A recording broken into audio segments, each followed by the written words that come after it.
Hello ভালোবাসার মানুষগুলো, আমাদের চ্যানেলের গল্প শুনতে ও পড়তে আমাদের চ্যানেলটি সাবস্ক্রাইব করে পাশে থাকা বেল আইকনটি বাজিয়ে দিন। আর আমাদের গল্পগুলো যদি আপনাদের কাছে ভালো লেগে থাকে তাহলে অবশ্যই লাইক কমেন্ট শেয়ার করতে একদম ভুলবেন না।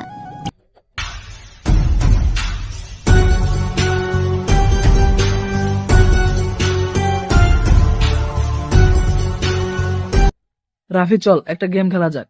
কি গেম? তুই চোখ বন্ধ করে সাইকেল চালিয়ে স্কুলের মাঠ পর্যন্ত যেতে পারলে তুই যা খেতে চাইবি আমরা তোকে তাই খাওয়াবো, আর তুই না পারলে আমাদের খাওয়াবি। কি রাজি তো? আমি রাজি।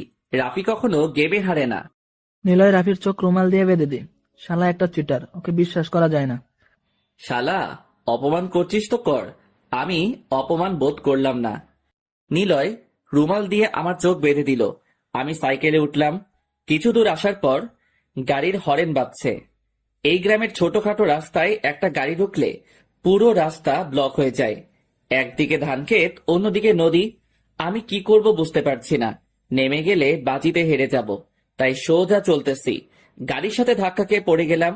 চোখ থেকে কাপড়টা সরাতেই ঠাস ঠাস ব্যথায় চোখ বন্ধ করে ফেলেছি। আবার চোখ খুলেই পুরাই শকড। আমার সামনে জিন্স প্যান্ট আর টি শার্ট, চোখে সানগ্লাস, পুরোহিতা একটা মেয়ে, দাঁতের উপর দাঁত চাপিয়ে গরুর মতো বড় বড় চোখে আমার দিকে তাকিয়ে আছে। আমি অসহায়ের দৃষ্টিতে তাকিয়ে আছি, ডান হাত বা গালে দিয়ে। চরগুলো ওখানে ধুমধুম করে পড়েছিল। মেয়ে এবার মুখ খুলে বলল, ছোট লোকের বাচ্চা, রাস্তা কি তোর বাপের যে চোখ বেঁধে সাইকেল চালাচ্ছিস? আমার বাপের রাস্তা হলে কি চরগুলো ফেরত নিবেন? ছোট লোকের বাচ্চা, তোর তো সাহস কম না আমার মুখের উপর কথা বলিস? দেখুন, ছোট লোকের বাচ্চা করবেন না। আপনি কোনো বড় লোকের বাচ্চা শুনি, মুখের উপর কথা বলা যাবে না। ইচ্ছে করছে এখন তোকে জুতো পেটা করি। জানিস আমি কে? দেখে তো বোঝা যাচ্ছে না ছেলে না মেয়ে। আমার মনে হয় তৃতীয় লিঙ্গ ইয়ে নাকি। ফকিরের বাচ্চা, 2 টাকার সাইকেল সরা, নইলে ওপর দিয়ে গাড়ি নিয়ে যাব। শুধু গাড়ি কেন, এই এলাকায় আপনার পাও মাটির উপর থাকবে না। দেখি কি করিস তুই। মেয়েটা গাড়িতে উঠে আমার সাইকেলের উপর দিয়ে ওর গাড়ি নিয়ে গেল। ওই ওই দাঁড়া। গাড়িটা চলে গেল, আস্তে আস্তে চোখের আড়ালে চলে গেল। আমি রাগী মুডে এখনো তাকিয়ে আছি সেই দিকে। কিরে, সাইকেলের এই অবস্থা কেন? কপালের দোষে এই অবস্থা। কিছু না, চল সাইকেলটা মেকারের কাছে দিয়ে আসি। তোদের সাথে বাজি ধরে আমার কলিজার টুকরা সাইকেলটার এই অবস্থা। গু খাবি গু? ওয়াক্থ। বাজিতে জিতলে তো তুই ঠিক হেতে, তুই হেরে গেছিস মানে খাওয়াবি। বাল মাথা গরম আছে। ডাইনিটা সাইকেল আর আমার 12টা বাজিয়ে দিয়ে গেল, আর ওরা খাবার নিয়ে আসে। ওই তোরা দেখতো রাফির গালে একটা আঙুলের ছাপ না? তাই তো। কে দিল রে গরম গরম ডোজ, একেবারে ফাটিয়ে দিয়েছে। চুপ করবি তোরা, নাকি আমার থেকে খেতে চাইছিস? মেয়ের হাতে মার খেয়ে শালা আমাদের সাথে রংবাজি করছো। সি সি, রাফি লজ্জা করছে না? আমি আর ওদের সাথে কথা না বাড়িয়ে সাইকেল নিয়ে বাস কাঁদালাম। মেকারকে সাইকেলটা দিয়ে বাসায় আসলাম। একবার যদি ওই মেয়ের দেখা পাই, ওকে বোঝাবো রাফি কি জিনিস। আমার সাথে বড় লোকই। বাসায় এসে গোসল করে খেয়ে একটা ঘুম দিলাম। এক ঘুমে দুপুর পার। ফ্রেশ হয়ে ক্রিকেট ব্যাটটা ঘাড়ে নিয়ে মাঠে যাচ্ছি। চোখে পড়লো সেই মেয়েটা। ওরে আজ ধান ক্ষেতের কাদাতে চুবাতে না পারলে আমার নাম রাফি না। মেয়েটা আস্তে আস্তে আমার সামনে আসলো। কিরে ছোট লোক, তখন কেমন দিলাম? খুব তো বড় কথা বললি। তখন কি করতে পেরেছি আমার? হুম তখন পাইনি, এবার পাবো। আমি এই কথা বলে ধান খেতে ধাক্কা দিয়ে ফেলে দিয়ে লে দিলাম ভোদর। গরুর চোখওয়ালা দেমাগি মেয়েটা কাদাতে পড়ে পেতনি হয়ে গেছে। পুরো শরীরে কাদা, ময়লা কাদা। এই অবস্থায় দেখে মনটা চরম শান্তি পেল। শয়তান বদমাস ভূত, তোকে তো আমি পরে দেখে নিব। আগে নিজের দিকে দেখা শাকচুন্নি। আমি মনের আনন্দে নাচতে নাচতে মাঠে গেলাম। ইস, শালা একটা মিস্টেক করে ফেললাম। যদি পেতনিটার কাদাময় একটা পিক তুলে রাখতাম, সাইকেলের পুরো রাগটা শোধ হয়ে যেত। খেলা শেষে সন্ধ্যায় আমরা বাসায় আসছি। ওই রাফি, আমি আজ চেয়ারম্যান বাড়ি থেকে গিয়েছিলাম, দেখলাম আমগুলো পেকেছে। তাহলে তো মামা রাতেই মিশন শুরু করা যায়। সমস্যা হলো দারোয়ান বুইড়া বেটাটাকে নিয়ে। ওই বেটা আগের বারে আমাদের দেখে ফেলে বাড়িতে বলে দিছিল। মামা, এই মায়ের আমি কখনো বলিনি। যুদ্ধে গেলে ভয় পেতে নেই। নিলয় বলেছে আম পেকেছে, আজ রাতে খেতে না পারলে ওইগুলো ঝরে পড়বে। না হলে কাল সকালে টাকলা চেয়ারম্যান খেয়ে ফেলবে। আমরা তো কাঁচা কলাও পাবো না। রাফি ঠিক কথা বলেছে। আজকে রাতে না খেলে কাঁচা কলাও পাবো না। রাত 11টায় 3 রাস্তার মোড়ে আসবি সবাই। আমরা বাসায় এসে পড়তে বসলাম। 10টায় আম্মু খেতে ডাকলো। খেয়ে আমি রুমে গিয়ে অপেক্ষা করছি কখন 11টা বাজে। চেয়ারম্যানের আমের হেব্বি স্বাদ খেয়ে মন ভরলেও জীবনেও পেট ভরবে না। রাত 11টায় চুপি চুপি ছাদে উঠে গাছ দিয়ে নিচে নামলাম।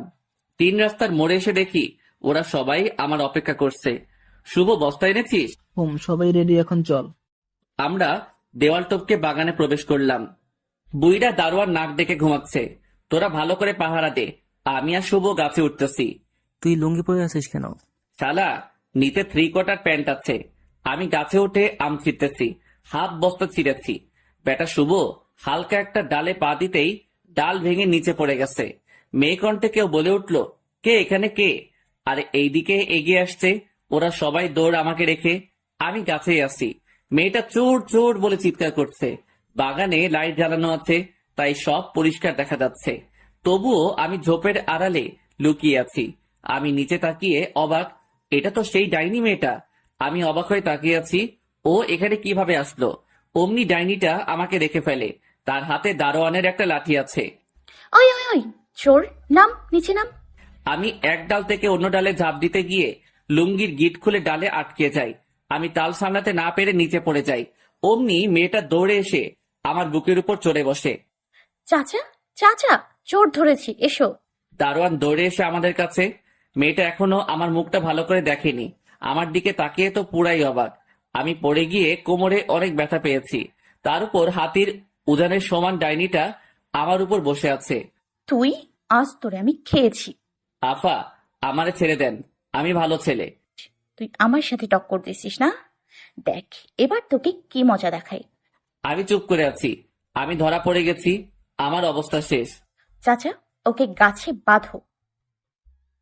দারোয়ান দৌড়ে গিয়ে রশি এনে আমাকে ভালো করে গাছের সাথে বাঁধলো। মেয়েটা এবার যা করলো আমি তা কখনো কল্পনাও করিনি। মোটা শক্ত লাঠি দিয়ে আমার পায়ে দিল মাইর। আমি ব্যথায় চিৎকার করে উঠলাম। আবার আমার পায়ে মারতে থাকলো। আমি ব্যথায় চিৎকার করছি। তারপর আমার চুল হাতের মুঠে ধরে 2 গালে ঠাস ঠাস করে মারতে লাগলো। তোকে কি বলেছিলাম মনে আছে? এবার আমাকে চিনতে পেরেছিস? আমি কি জিনিস আর আমি কে? তুই চেয়ারম্যানের মেয়ের সাথে টক্কর দিয়ে অনেক বড় ভুল করেছিস, আবার চুরি করতে এসছিস। আমি কিছু বলতে পারছি না, মাথা ঘুরছে। সামান্য আম চুরির জন্য মানুষকে এইভাবে নির্দয়ভাবে মারে, আমার জানা ছিল না। ভোর হলে চেয়ারম্যান সহ আমার আব্বু আসলো। আমার আব্বুকে খবর দেওয়া হয়েছিল। আব্বু এসে আমাকে বাসায় নিয়ে গেল। কি নেই আমার?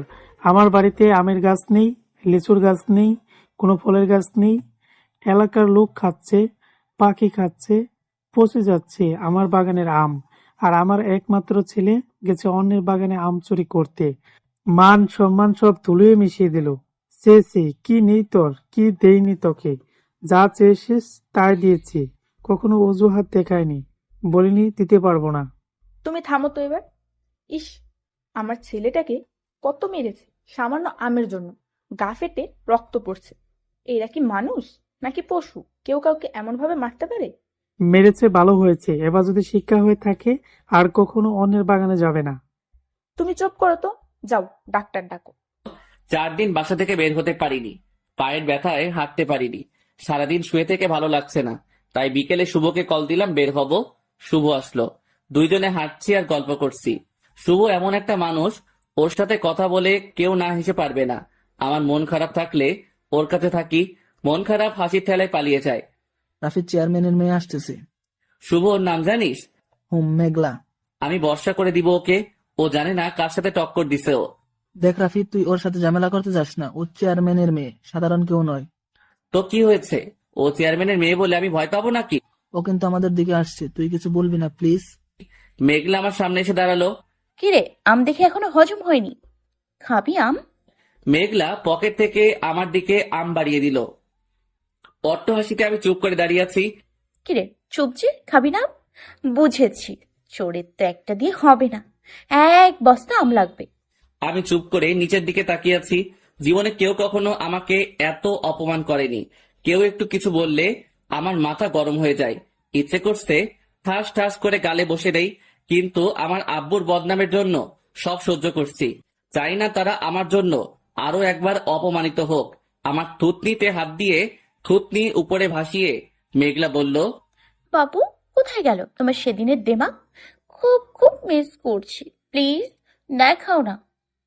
মেঘলা, তুমি কিন্তু বেশি বাড়াবাড়ি করছো। এই চোরের বাচ্চা চোর, একদম চুপ। আমি বাড়াবাড়ি করবো না তো তুই বাড়াবাড়ি করবি? মেঘলা, তুমি কিন্তু বেশি বাড়াবাড়ি করছো। এই চোরের বাচ্চা চোর, একদম চুপ।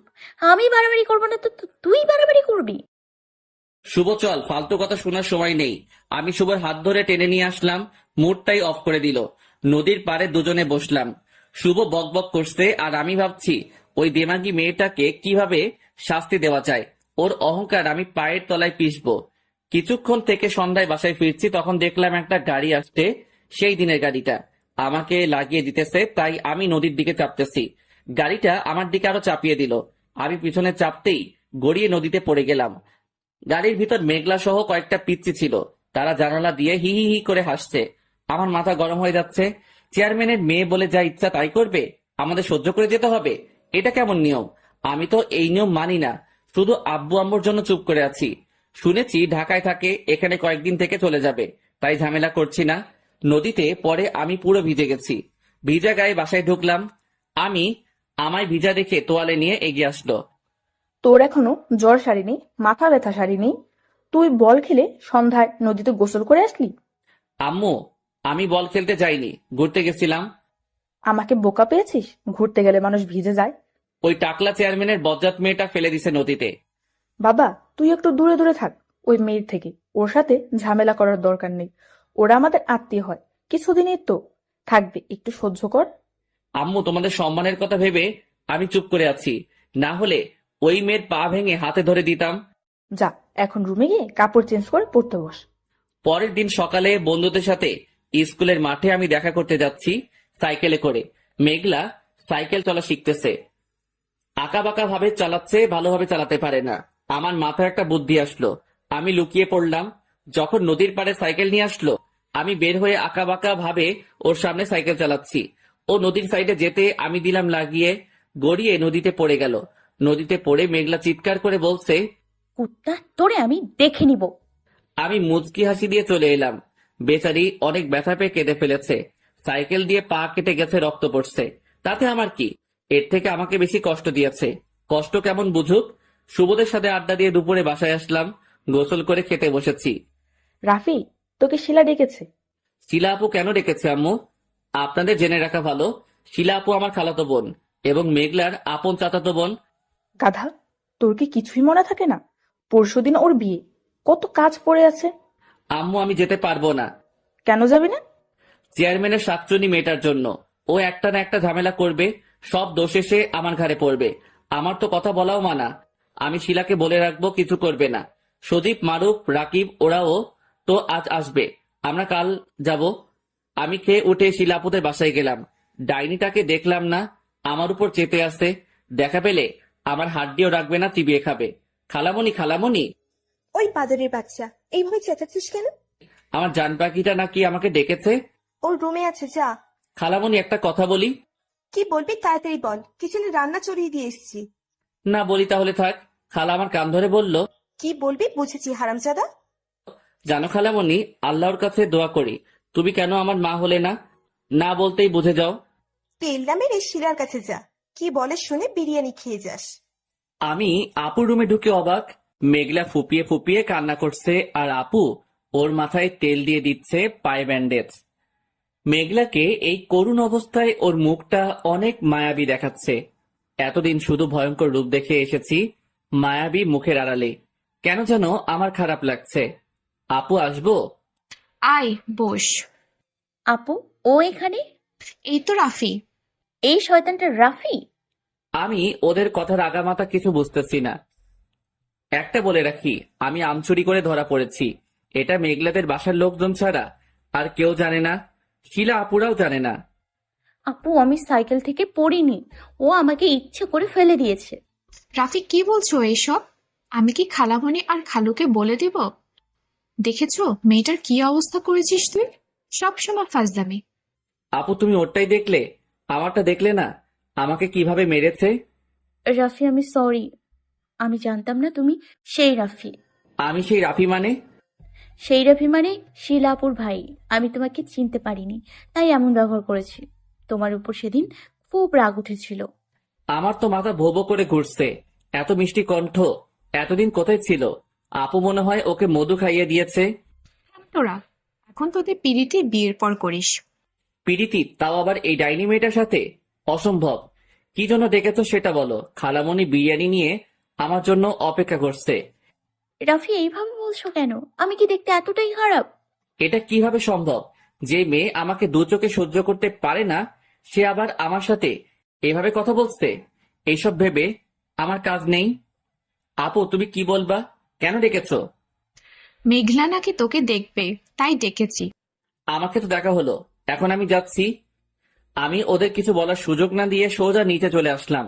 বিরিয়ানি খাচ্ছি, তখনই আমার সব কাজিনরা চলে আসলো। কিরে, আমাদেরকে ফেলে একা একা খাচ্ছিস? আয় না খা, কে মানা করেছে? ওরাও ফ্রেশ হয়ে আমার সাথে খেতে বসলো। খালামণি আর কাজিনরা আমাকে বাসায় আসতে দিল না। পরশুদিন বিয়ে, অনেক কাজ আছে, সেই কাজগুলো করছি কাজিনরা সহ। রাফি, ওই রাফি, আরে তুই কখন আসলি? অনেক আগে এসেছি। এসেই তোকে দেখলাম, ডাকলাম শুনলি না? আমি শুনিনি। তো কেমন আছিস? রাফি, এইদিকে আসবা, তোমার সাথে কথা আছে। আমি পিছনে তাকিয়ে মেঘলাকে দেখে অবাক। মেয়েটা আমার পিছু নিয়েছে কেন? কি চাই এখন তার? যা বলার এখানে বলুন। এখানে বলা যাবে না, ওইদিকে চলো। আচ্ছা, তোরা কথা বল, আমি গেলাম, পরে কথা হবে। আরে তুই থাক, সমস্যা নেই। আমার কথা না শুনে মিতু চলে গেল। মেঘলা আমাকে এক প্রকার জোর করে আমাকে ফাঁকা একটা রুমে নিয়ে গেল। আমাকে এখানে নিয়ে আসলেন কেন? মেঘলা আমার শার্টের কলার টেনে ধরে ওর ঠোঁটের কাছে নিয়ে আসলো। ওর গরম নিঃশ্বাস আমার উপর পড়ছে। সে বলল, তুমি কোনো মেয়ের সাথে একদম কথা বলবা না। আমার এতটা কাছে কখনো কোনো মেয়ে আসেনি। আমার কেমন কেমন যেন লাগছে। আমি আমার কলার থেকে মেঘলার হাত ছটকিয়ে দূরত্ব বজায় রেখে বললাম, আমি কথা বললে তাতে আপনার সমস্যা কি? সমস্যা আছে বলেই বললাম। আমি কথা বলতে নিষেধ করেছি, বলবা না মানে বলবা না। আমি কেন আপনার কথা শুনবো? আমি বলেছি তাই। আপনি বললেই শুনতে হবে নাকি? আমি এখন সব মেয়ের সাথে কথা বলবো, আপনি যা ইচ্ছা তাই করেন। আমাকে অবাক করে দিয়ে মেঘলা আমার মাথা ধরে আমার ঠোঁট মুখের ভিতর ঢুকিয়ে ঠোঁটে দাঁত দিয়ে কামড় বসিয়ে দিল। চিৎকার করতেও পারছি না। ঠোঁট কেটে তাজা রক্ত পড়তেছে। অনেক ব্যথা করছে এবং আমার নিঃশ্বাস বন্ধ হয়ে যাচ্ছে। প্রায় কিছুক্ষণ পর মেঘলা আমাকে ছেড়ে দিয়ে হাঁপাচ্ছে। আমার ঠোঁট অনেক জ্বালা করতেছে। আমি ওর কাণ্ড দেখে পুরাই থ হয়ে আছি।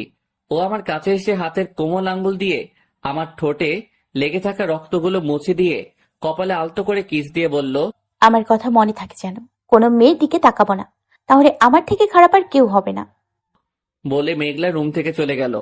একটু আগে কি ঘটলো সব যেন আমার মাথার উপর দিয়ে গেল। কি হচ্ছে এসব আমার সাথে? এই মেয়ে আমার কাছে কি চায়? আয়নার সামনে দাঁড়িয়ে দেখি আমার কপালে মেঘলার লিপস্টিকের দাগ আর ঠোঁট চুইয়ে চুইয়ে রক্ত পড়ছে। বাথরুমে গিয়ে মুখ ধুয়ে সবার আড়ালে মুখ ঢেকে বাসা থেকে বের হয়ে দোকানে এসে মাস্ক নিলাম, যেন কেউ ঠোঁটটা দেখতে না পায়। ঠোঁটে স্পষ্ট কামড়ের দাগ বোঝা যাচ্ছে। রাতে সবাই একসাথে খেতে বসেছি। মেঘলা আমার পাশে বসেছে। ওর পা দিয়ে আমার পায়ের উপর সুড়সুড়ি দিতেছে। ওর পায়ের নখ দিয়ে আমার পায়ে গোতা দিতেছে। আমার মেজাজটা গরম হয়ে যাচ্ছে। মাথা ঠান্ডা করে আমি খাবার ছেড়ে উঠে আসলাম। খালামণি আমার খেতে ইচ্ছে করছে না বলে আমি রুমে আসলাম। একটু পর আমার কাজিনরা সহ মেঘলা আমার রুমে আসলো। কি ব্যাপার তোমরা আমার রুমে?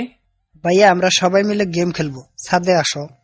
আমার ভালো লাগছে না, আমি খেলবো না, তোমরা যাও খেলো। রাফি, তুমি না খেললে আমিও খেলবো না।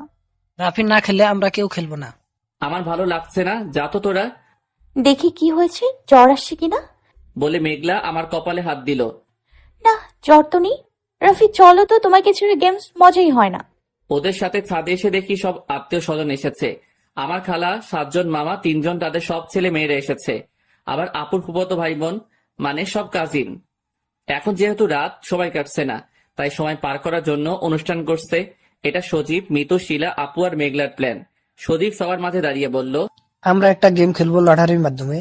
এই ডুঙ্গায় লটারি আছে, আমরা মিউজিক ছেড়ে দিব, ডুঙ্গা সবার হাতে হাতে যাবে। যার কাছে গিয়ে মিউজিক থামবে সে ডুঙ্গায় হাত ঢুকে একটা কাগজ তুলবে, এতে যা লেখা থাকবে তাকে সেটা করতে হবে। আমি এইসবের মধ্যে নেই। যদি নাচতে বলা থাকে আমি পারবো না। প্লিজ আপু থাকো না, একটু নাচ করলে তোমার সকালের জগিংটা হয়ে গেল। তাহলে শুরু করা যাক। আগে কোথা থেকে শুরু করি? আগে শিলা আপুকে দিয়ে শুরু করো, যেহেতু আপুর জন্য আয়োজন। ওকে, ডান। মিউজিক অন করা হলো। আগে শিলা আপুকে দিয়ে শুরু হলো। আমার ফাটা কপালের কাছে আসতেই মিউজিক বন্ধ হয়ে গেল। আমি ঢোঙায় হাত দিয়ে কাগজ তুললাম। সজীব এসে কেড়ে নিল। রাফি গান গাইবে। আমি গাইতে পারি না।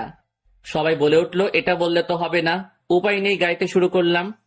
আমার সোনার বাংলা, আমি তোমায় ভালোবাসি, চিরদিন মরে যাব, আমি তোমায় ভালোবাসি।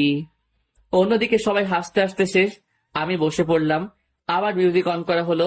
সবার হাতে হাতে ঢোঙা চলতে চলতে মেঘলার হাতে এসে মিউজিক বন্ধ হলো।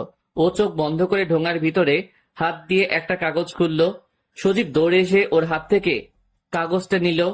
আপু, আপনার নাম কি? মেঘলা চৌধুরী। মেঘলা চৌধুরী পেয়েছেন। মন খুলে মনের কথাগুলো বলতে হবে, যাকে আপনি ভালোবাসেন। যদি কেউ ভালোবাসার মানুষ না থাকে, তাহলে আপনি ভালোবাসার মানুষ হিসেবে কেমন মানুষ চান? অথবা আপনার ভালোবাসার মানুষকে ঘিরে স্বপ্ন? আমি একজনকে সেই ছোট্ট থেকে অনেক ভালোবাসি। তখন হয়তো ভালোবাসার মানেটা বুঝতাম না, কিন্তু তাকে ছাড়া কিছু ভালো লাগতো না। যখন আমি ছোট ছিলাম তখন এই গ্রামে থাকতাম, এখানকার স্কুলে পড়তাম। আমার একটা দুষ্টু বন্ধু ছিল। আম্মু আমার চুল সুন্দর করে আঁচড়ে স্কুলে পাঠিয়ে দিত, আর বাদরটা চুলগুলো এলোমেলো করে দিত। আমি ওরে মারতাম, খামছে নিতাম হাতের নখ দিয়ে। অনেক ঝগড়া করতাম, আবার এক হতাম। ওই দিনগুলো সবই স্মৃতি, হয়তো ভুলে গেছে আমাকে। অনেক বছর পর দেখা হয়ে তাকে চিনতে না পারায় অনেক কষ্ট দিয়ে ফেলেছি, অপমান করেছি। হয়তো সে কখনো আমাকে ক্ষমা করবে না, আর কখনো বুঝবেও না আমি তাকে কতটা ভালোবাসি। এই কথাগুলো বলে মেঘলা বসে পড়লো। আবার গেম চলতে থাকলো, কিন্তু আমি মেঘলার কথাগুলো ভুলতে পারছি না। ও কি বললো এইসব? ওই সেই ওর ছোটবেলার বাদরটা তো আমি। আমারও ওর কথা মনে ছিল না, ওকে চিনতেও পারিনি। ক্লাস 4র্থ শ্রেণীতে ও ঢাকায় চলে যায়, আর দেখা নেই কথা নেই। আমি ভুলে গেছি ওর মনে আছে ও কি আমাকে ভালোবাসে। পরের দিন আমি ঘুম ভেঙে বুকের ভিতর ভারী কিছু অনুভব করছি। চোখ খুলে, চোখ তো আমার কলা গাছ। মেঘলা আমার উপর শুয়ে আছে। ওর মায়াবী মুখটা দেখেই বুকটা কেঁপে উঠল। ওই মায়াবী মুখের দিকে তাকিয়ে আমি হাজারবার মরতেও পারি। এই এই উঠুন। কি হয়েছে, ডাকছো কেন? উঠেন, কেউ দেখলে ঝামেলা হবে। দেখলে দেখুক, তাতে আমাদের কি? আমি ঝটকে ওকে আমার বুকের উপর থেকে ফেলে দিলাম। কি সমস্যা আপনার? এমন করছেন কেন? কি চান আপনি? তুমি কি এখনো বুঝতে পারছো না আমি তোমাকে চাই? না, বুঝি না। আমি আপনাকে চাই না। আপনারা বড় লোক, আর আমরা চোর ছোট লোক। দয়া করে আর বিরক্ত করবেন না। কেউ দেখে ফেললে আপনার কিছু হবে না, কিন্তু আমাদের অনেক ক্ষতি হবে। মেঘলাকে আর কিছু বলতে না দিয়ে আমি ওয়াশরুমে চলে গেলাম। ভিতরে গিয়ে ভাবছি, মেয়েটার সাথে এইভাবে কথা বলাটা ঠিক হয়নি। আমিও তো ওকে পছন্দ করা শুরু করে দিয়েছি। ও তো আমাকে ছোট থেকেই ভালোবাসে। আমার একটা সমস্যা, অল্পতেই রাগী। রাগটাকে কন্ট্রোল করতে পারি না। ওর সাথে এমনটা না করলেও পারতাম। ফ্রেশ হয়ে রুমে এসে দেখি শুয়ে ফুপিয়ে ফুপিয়ে কান্না করছে। আমি ওর পিঠে হাত দিলাম। ও আমার দিকে তাকালো। রাফি, তুমি কি সত্যি আমাকে ভালোবাসো না? আমি তোমাকে সত্যি অনেক ভালোবাসি। তোমার সাথে যা করেছি তার জন্য আমাকে যা শাস্তি দিবা মাথা পেতে নিব। প্লিজ তোমার থেকে দূরে সরিয়ে দিও না। এটা হয় না মেঘলা, আমি তোমাকে ভালোবাসি না। আমার কি দেখে ভালোবাসো না রাফি? প্লিজ প্লিজ বলো, তুমি যা বলবো আমি তাই করব। তোমার উপর আমার কোনো অনুভূতি নেই। ভালো না বেসে তো আমি তোমাকে ভালোবাসি বলতে পারবো না। সরি, আমাকে ক্ষমা করে দাও। রাফি, আমার ভালোবাসা আমি আদায় করেই নিব। বলে মেঘলা চলে গেল। আমি সেই নিতর হয়ে দাঁড়িয়ে আছি। কাল থেকে আমি এটাই ভাবছি, কি হচ্ছে এসব আমার সাথে। বন্ধুদের সাথে আড্ডা দিলে জড়তাটা কেটে যাবে, কিন্তু কাল বিয়ে, আজ অনেক কাজের চাপ। এখান থেকে কেউ বের হতে দিবে না। নাস্তা করতে ডাকতেছে। নাস্তা করতে গিয়ে দেখি একটাই চেয়ার ফাঁকা, সেটা মেঘলার পাশে।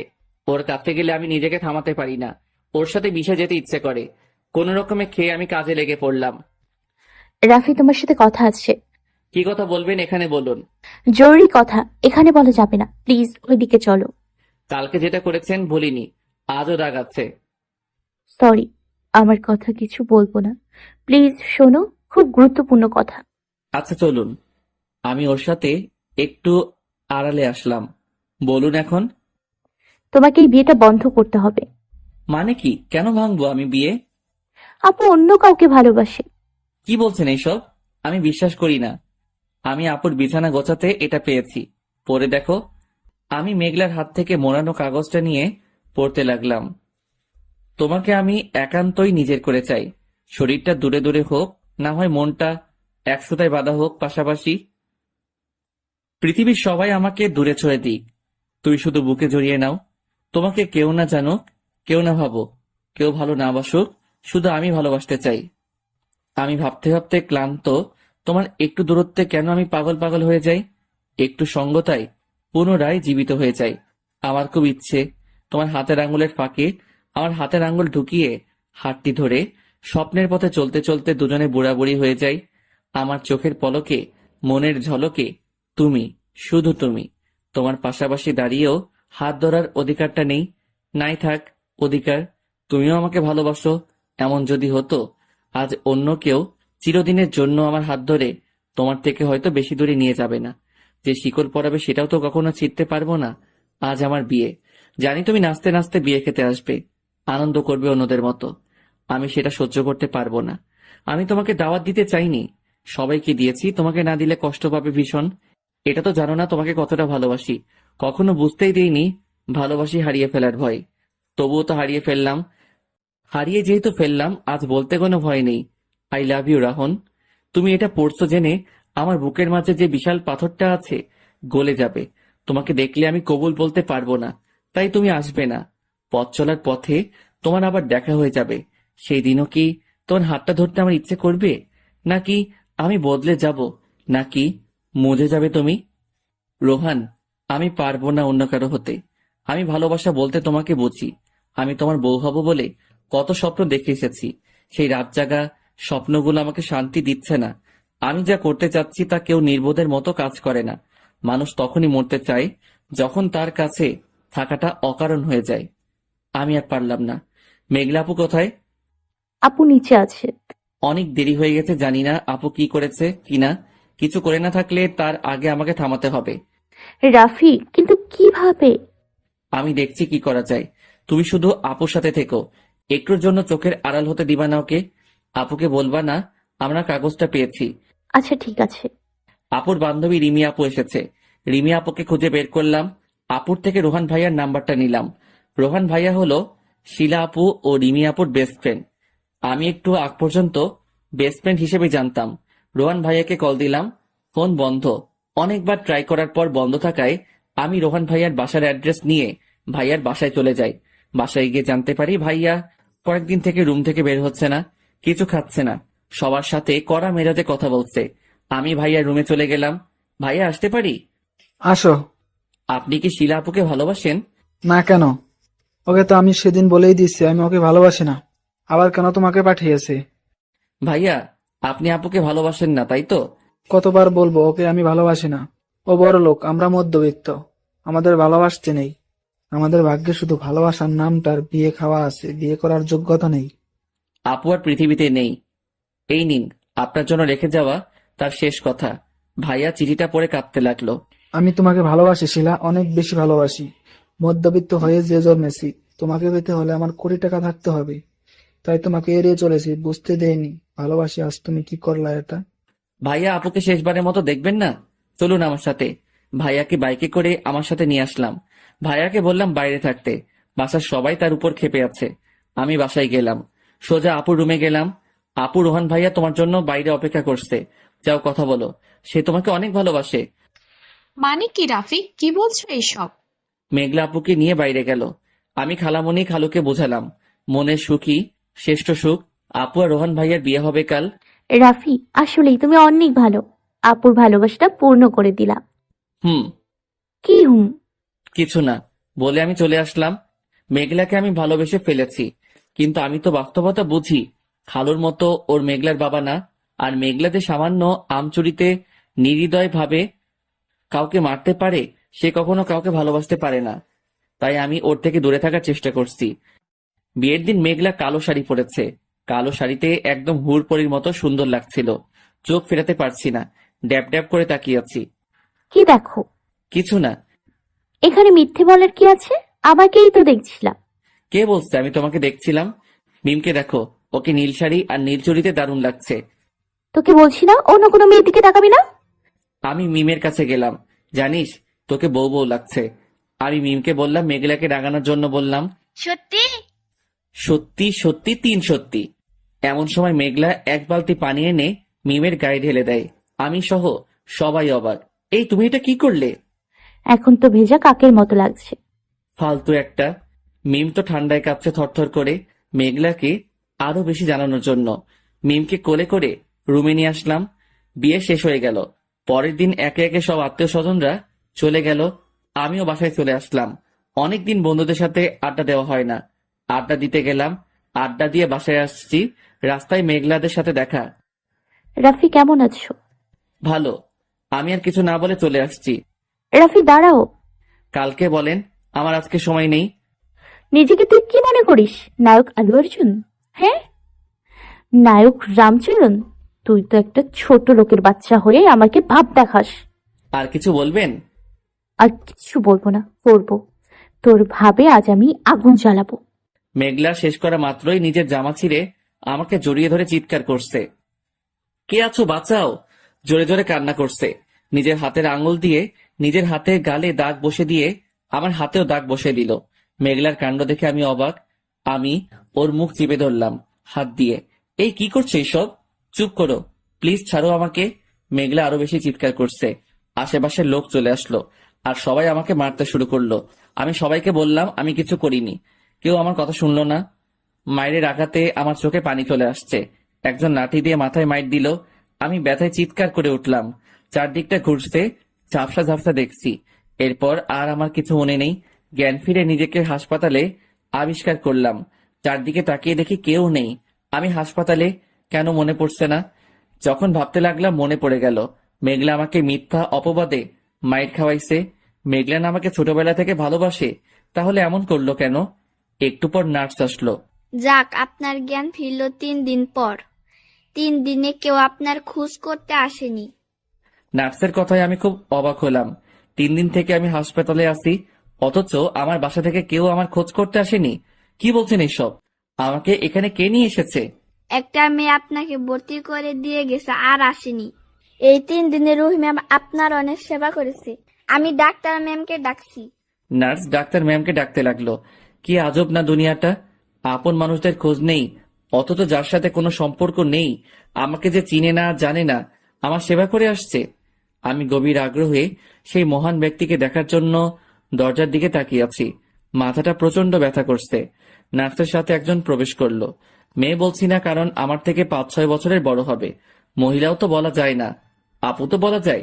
ডাক্তার নিয়ে আপু আমার কাছে এসে বলল, এখন কেমন আছে তোমার? মাথা ব্যথা করছে একটু একটু। মাথায় অনেক আঘাত পেয়েছো এবং রক্তক্ষরণে তোমার মাথা ব্যথা করছে। মেডিসিন খেলে ঠিক হবে। তোমার কি কেউ নেই? কি বলা উচিত আমার? বুকটা ধুপ করে উঠে কলিজা ছিঁড়ে চোখ দিয়ে পানি চলে আসলো। বুঝেছি। কোথায় থাকো তুমি? তুমি রেস্ট নাও। 3 দিন থেকে তো তোমার ভিতরে কিছু চাইনি। আমি খাবার নিয়ে আসছি। ডাক্তার নিয়ে আপুর সাথে করে টিফিন নিয়ে আসলো। নিজের জন্য বোধহয় বাসা থেকে রেঁধে নিয়ে এসেছিল। আমার প্রিয় দেশি মুরগির মাংসের ঘ্রাণ পাচ্ছি।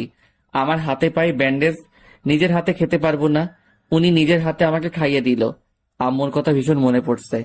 আম্মুর কি আমার কথা মনে পড়ছে না? আব্বু যা কঠিন মানুষ, আমাকে বাসায় যেতে দিবে না। ওই ছলনাময়ী মেয়েটা যা বলেছে সবাই তা বিশ্বাস করেছে। কি ভাবছো নাও? আপনি আমাকে চিনেন না, জানেন না, তবু নিজের আপন ভাইয়ের মতো খাইয়ে দিচ্ছেন। আমার রক্তের সম্পর্কের আপন মানুষগুলো আমার একবারও খোঁজ নিল না। ভাই, আগে খেয়ে নাও। বেশি কথা বলা যাবে না তোমার। সুস্থ হও আগে, তারপর তোমার সব কথা শুনবো। ওকে। তোমার নাম কি ভাই? রাফি। রাফি, মেডিসিনটা খেয়ে নাও। কোনো দরকার পড়লে নার্সকে বলিও।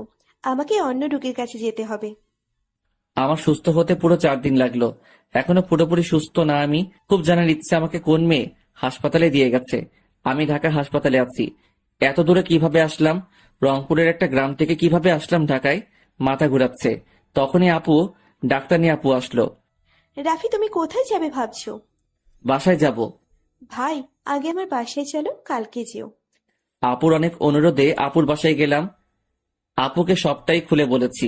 পরের দিন সকালে আমি বাসে উঠলাম। আমার কাছে কোনো টাকা ছিল না, আপু টাকা দিয়েছিল। আপুকে যত দেখি তত ভাবি রক্তের সম্পর্ক না থেকে মানুষ মানুষকে কতটা ভালোবাসতে পারে। আপুর দেখা না পেলে আমি মানুষ জাতিটাকেই ঘৃণা করতাম। এটা তো বুঝতে পারছি সব মানুষ এক না। রাত 8টায় রংপুরে পৌঁছালাম। 10টায় রাতে গ্রামে পৌঁছে গেলাম।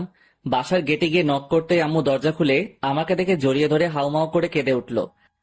বাবা, এতদিন কই ছিলি তুই? তোকে কত খুঁজেছি। শাহানা, কে এসেছে? আম্মুর নাম শাহানা। এসে দেখে যাও, রাফি এসেছে। শাহানা, ওকে চলে যেতে বলো। এটা ভদ্র মানুষের বাড়ি, কোনো রেপারের জায়গা নেই এখানে। তোমার সাহস হয় কি করে একটা রেসকলার আমার বাসায় ঢুকতে দাও? বলে আব্বু আমাকে ধাক্কা দিয়ে বাসা থেকে বের করে দিয়ে দরজা লাগিয়ে দিল। বিশ্বাস করেন চোখ দিয়ে পানি পড়ছে না, কিন্তু আমার চিৎকার করে কাঁদতে ইচ্ছে করছে। চোখে পানি ধরে গ্রামকে সাগর বানাতে ইচ্ছে করছে। অনেকক্ষণ বাসার বাইরে দাঁড়িয়েছিলাম। একটা মেয়ের কথায় সবাই আমাকে ভুল বুঝলো। নিজের জন্মদাতা বাবার মুখে রেপার কথা শুনে বাঁচতে ইচ্ছে করছে না। কিন্তু আমি যদি মরে যাই, রেপার হয়ে মরে যাব। আমাকে বাঁচতে হবে আমার সম্মান আদায় করতে। শুভর বাসায় গেলাম। ওর বাসায় নক করতেই ওর আম্মু দরজা খুলে দিল। আমাকে দেখে তিনিও অপমান করে তাড়িয়ে দিল। গ্রামের কোথাও থাকার আশ্রয়টুকু পেলাম না। ইচ্ছে করছে মেঘলাকে খুন করে ফেলি, কিন্তু ওকে আমি একেবারে মারবো না। যেমন কষ্ট আমি পাচ্ছি ওকে তেমন ভাবে কষ্ট দিব। হাঁটতে হাঁটতে বাস স্ট্যান্ডে চলে আসলাম। রাতটা কোনো রকমে কেটে সকালে আবার ঢাকার বাসে চললাম। রাতে পৌঁছালাম। 2 দিনে কিছুই খাইনি। আপু যা টাকা দিচ্ছে তাতে বাস ভাড়াই শেষ। আর কয়েকটা টাকা আছে, সামান্য কিছু খেয়েছি, কিন্তু পেট কি আর তাতে ভরে? ক্ষুধার জ্বালা কি তা খুব ভালো করে বুঝেছি। বিপদে একটা বন্ধুকেও কাছে পাইনি। আপুর বাসায় গিয়ে নক করতেই আপু দরজা খুলে আমাকে দেখে বলল, ভিতরে আসো। কিছু খাওনি তাই না? মুখ শুকিয়ে ধুলো হয়ে গেছে। যাও ভাই, ফ্রেশ হয়ে আসো, আমি খাবার নিয়ে আসছি। খেতে খেতে আপুকে সব বললাম। আপু বলল, আমি আছি তো, আমাকে নিজের বোন ভাবো না? আমি আজ থেকে তোমার বোন, তুমি আমার ভাই। আপুর সম্পর্কে আমি এখনো কিছু ভালো করে জানি না। আপু বলেছিল পরে একদিন বলবে। যাই হোক, পেট ভরে খেয়ে ঘুম দিলাম। পরের দিন সকালে আপুর ডাকে ঘুম ভাঙলো।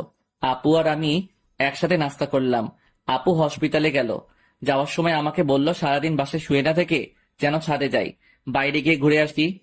বিকেলে আমি ছাদে গেলাম। ছাদে গিয়ে যা দেখলাম, চোখ ডলতেছি। যা দেখলাম সত্যি নাকি? গায়ে চিমটি দিলাম। সত্যি ব্যথা পাই। পাশের বাসার ছাদে মেঘলা দাঁড়িয়ে, ও আমার দিকে তাকিয়ে আছে। আমাকে দেখে হয়তো ও আমার মতোই অবাক হয়েছে। রাফি, তুমি এখানে কি করো? তোকে রেপ করতে আসছি। সরি রাফি, আমি ভাবিনি সেদিন এমন কিছু হবে। আমি শুধু তোমাকে একটু শিক্ষা দিতে চেয়েছিলাম। তুমি আমাকে পাত্তা দিচ্ছিলে না, তাই। আমি সত্যিই ভাবিনি এমন কিছু হবে। চুপ কর তুই। তুই এখানে কেন? এটা আমার নানুর বাসা। তুমি এখানে কিভাবে আসলে? যেভাবে হোক আসছি, কিন্তু ভাবিনি তোকে এত সহজে পাবো। রাফি, আমাকে ক্ষমা করে দাও প্লিজ। কিসের ক্ষমা? আগে তোকে রেপ করবো, তারপর তুই আমাকে ক্ষমা করে দিস। আমি ওখান থেকে চলে আসলাম। মেয়েটাকে দেখে মেজাজটাই খারাপ হয়ে গেল। ওর নাম মুখে নিতেও আমার ঘৃণা লাগে। আর আদিক্ষেতা দেখে আমি ওকে ভালোবেসে ফেলেছিলাম। ভেবে নিয়েছিলাম ওকে কাছে টেনে নিব, ভালোবাসার মানুষটাকে পাওয়ার জন্য সমাজের সাথে লড়বো। কত বড় ভুল করতাম। রাতে আপু এসে আমাকে ডাক দিল। আমাকে দেখে আপু বুঝে গেল আমার মন খারাপ। ভাই, আব্বু আম্মুর কথা মনে পড়ছে, এটাই স্বাভাবিক। এমন কেন হলো আমার সাথে? কি পাপ করেছি? বাদ দাও না ভাই এইসব। হুম তোমার ভার্সিটির কোচিং করবা না? ইচ্ছে তো আছে, কিন্তু ইচ্ছা থাকলে উপায় তো নেই। দেখো পাগল বলে কি, আমি আছি না। রাফি, তুমি কিন্তু আমাকে পর ভাবো। তোমার দেওয়া রক্ত তো আমার শরীরে বইছে। সো তোমার যা প্রয়োজন হবে আমাকে বলবা। তোমার কোচিং এর জন্য যা কিছু করার করে রাখো। টাকার চিন্তা করো না। তোমার আপুর কি টাকা পয়সার অভাব আছে? আমার তো তুমি ছাড়া কেউ নেই ভাই। আপু, তোমার আব্বু আম্মু ভাই বোন কেউ কি নেই? বিয়ে করবে না? সময় হলে তোমাকে সব বলবো। পরের দিন আমি ছাদে আছি। মাথায় একটা ঢেল লাগলো। চারপাশে তাকিয়ে দেখি মেঘলা ওদের ছাদে দাঁড়িয়ে আমার দিকে তাকিয়ে আছে। ইশারায় আমাকে কাগজটা খুলতে বলছে। কাগজটা দিয়েই আমাকে ঢেল মারছে। আমার দেখার ইচ্ছে নেই, কাগজটা হাতে নিয়ে নিচে ফেলে দিলাম। ওই রাফি, রাফি। ওই তুই তোর নোংরা, ওই তুই তোর ওই নোংরা মুখে আমার নাম নিবি না। ওকে আর কিছু বলার সুযোগ না দিয়ে আমি নিতে চলে আসলাম। আর 2 দিন ছাদে যাইনি, বাইরেও বের হইনি। কয়েকদিন পর আমি কোচিং এ অ্যাডমিশন করলাম। প্রথম দিন কোচিং এ গিয়ে বসে ক্লাস করছি। এমন সময় পরিচিত কণ্ঠে কেউ বলে উঠলো, স্যার আসবো? আমি দরজার দিকে তাকিয়ে দেখি মেঘলা। ও আমাকে দেখে মুচকি হাসি দিয়ে ভিতরে প্রবেশ করলো। ওর হাসি একদম আমার অসহ্য লাগছে। আমার পাশে যে বসেছিল তাকে উঠে দিয়ে আমার পাশে বসালো। আমি আবার ওই ছেলেটাকে আমার জায়গায় বসিয়ে দিয়ে অন্য জায়গায় গিয়ে বসলাম। কোচিং শেষে আমি রিক্সা ডেকে রিক্সায় উঠলাম। অমনি মেঘলা এসে রিক্সায় উঠে পড়লো আমার পাশে। ওই আপনি নামেন। থাক তুই, বলে আমি রিক্সা থেকে নেমে হেঁটে আসছি। মেঘলাও রিক্সা থেকে নেমে আমার পিছু পিছু আসছে। আমার খুব বিরক্ত লাগছে, ইচ্ছে করছে ওরে একটা শিক্ষা দেই, কিন্তু এখন না, এখন সেই সময় আসেনি। ওই রাফি বাবু শোনো না। আমি চুপচাপ হাঁটছি। আমি বাসায় এসে ফ্রেশ হয়ে রান্নাঘরে আপুর জন্য হাসপাতালে নিয়ে গেলাম। বাসায় একা একা সারাদিন ভালো লাগে না, তাই বাসার কাজ করি, আপুর জন্য নিয়ে যাই। হসপিটাল থেকে আসতেছি, মেঘলাদের বাসার কাছে আসতেই মাথায় এক বালতি পানি পড়লো। উপরে তাকিয়ে দেখি মেঘলা খিলখিল করে হাসছে। আমি কিছু না বলে ভিতরে চলে আসলাম। পরের দিন আমি কোচিং এ বসে আছি। তোমার নাম কি? রাফি। তোমার নাম? অনেক সুন্দর নাম। আমার নাম রিমি। তোমার নামটা অনেক সুন্দর। আমরা কি ফ্রেন্ড হতে পারি? ওকে, ডান ফ্রেন্ড। তাহলে তুই করে কথা বলি। ওই মেয়ে, ওর সাথে কি কথা তোর? তাতে আপনার কি? আবার কি মানে? তুই আমার জিনিসে নজর দিস, আবার আমাকে বলিস আবার কি? রিমি আয়, পাগল ছাগল মেয়ের সাথে কথা বলে লাভ নেই। আমি রিমিকে নিয়ে চলে আসলাম ক্লাসের ভিতরে। কোচিং শেষে আমি বের হয়ে বাসায় আসছি। মেঘলা রিমির চুলের মুঠি ধরে সবার সামনে ঠাস ঠাস করে চড় মারলো। ফকিন্নির বাচ্চা, তুই আমাকে কি দেখবি? হ্যাঁ, তুই জানিস আমি কে? এখানকার মেয়র আমার মামা। ওই সবাই জেনে রাখ, রাফিকে আমি ভালোবাসি। কেউ আর দিকে তাকিয়ে থাকলে আমি তোর চোখ তুলে ফেলবো। এই মেয়ে পেয়েছে কি আমাকে? কখন বলে ভালোবাসি, আবার আমার জীবনটাকে নরক করে দিয়েছে। মাথাটা পুরাই খারাপ করে দিয়েছে। আমি নিজের রাগটা কন্ট্রোল করে রাখতে পারলাম না। ঠাস ঠাস ঠাস করে মেঘলার গালে চর মেরে বললাম, কি মনে করিস তুই নিজেকে? তুই আমার জীবনটা নষ্ট করছিস কেন? আমি তোর কি ক্ষতি করেছি? গ্রাম থেকে, আমার পরিবার থেকে আমাকে বের করে দিলি, তাতে তোর মন শান্তি হয়নি? এখন এখান থেকে বের করে দিতে চাস? আমি তোর কি ক্ষতি করেছি? আমার পিছনে এভাবে পড়ে আছিস কেন? আমাকে না তুই মেরে ফেল। পরিবারের থেকে দূরে থাকাটা তুই ধনির দোলালি বুঝবি না। আমি কাকে কি বলছি?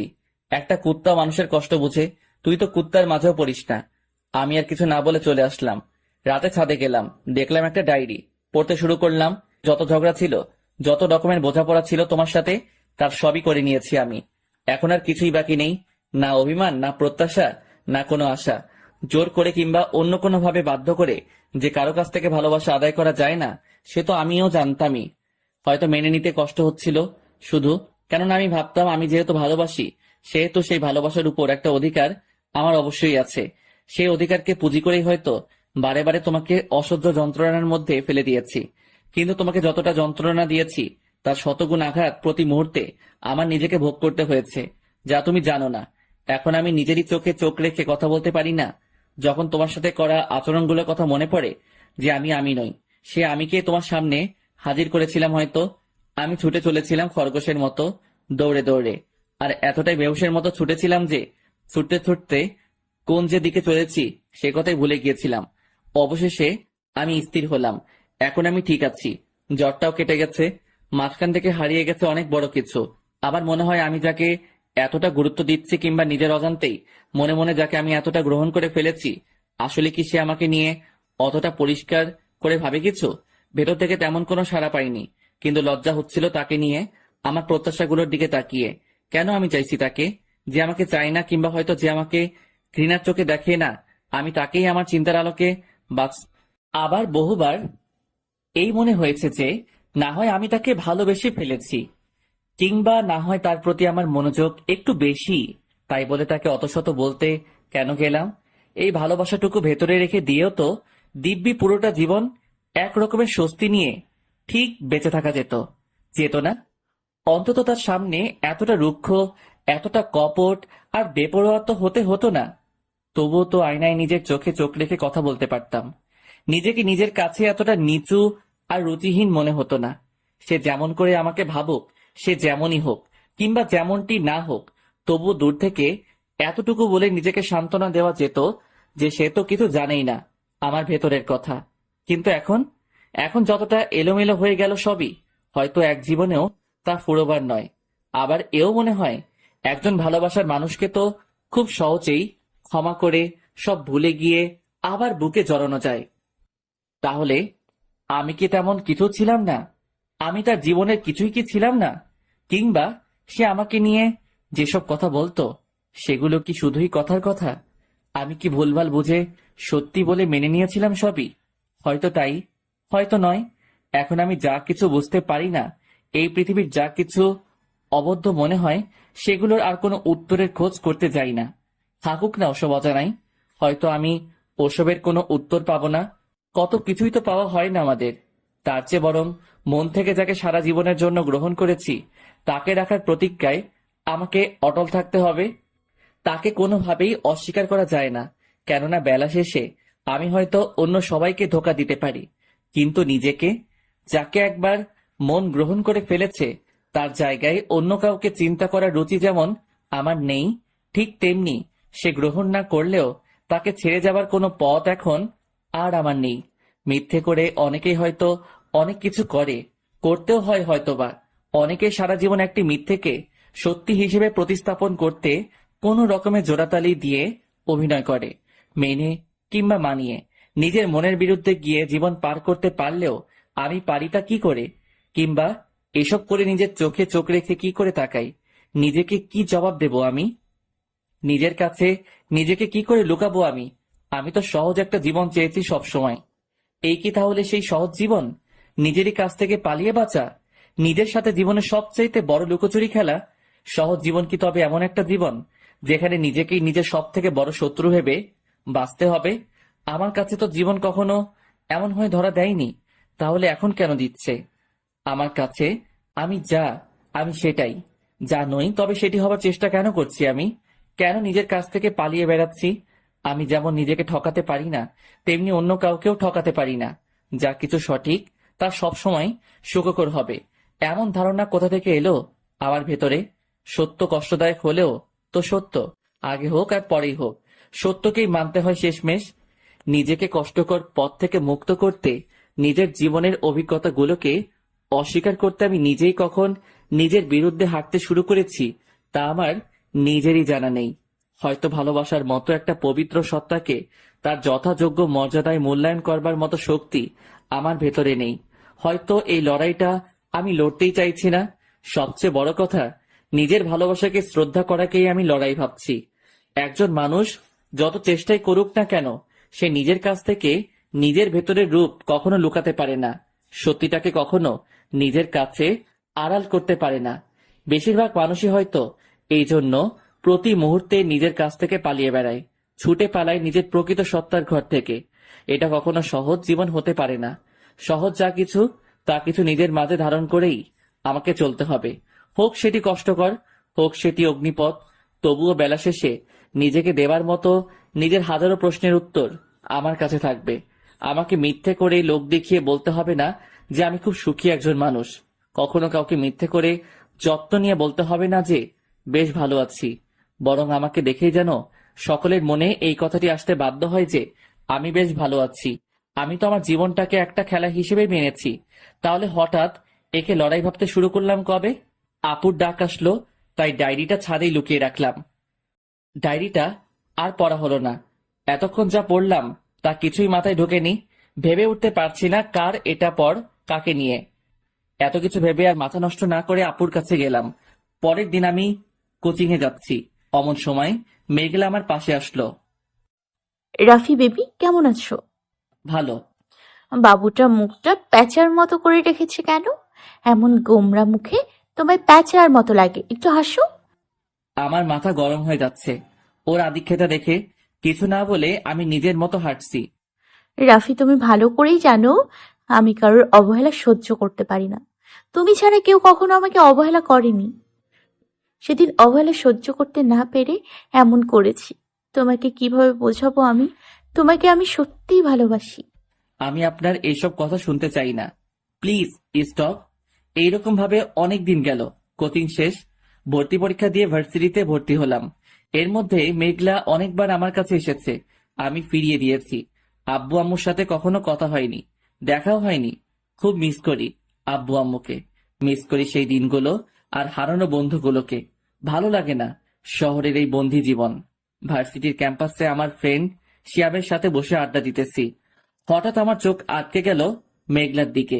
শাড়ি পরে এসেছে, কালো শাড়িতে। আমি জীবনের ওর উপর সেদিন আপুর বিয়েতে ক্রাশ খেয়েছিলাম, দ্বিতীয়বার খেলাম ভার্সিটিতে।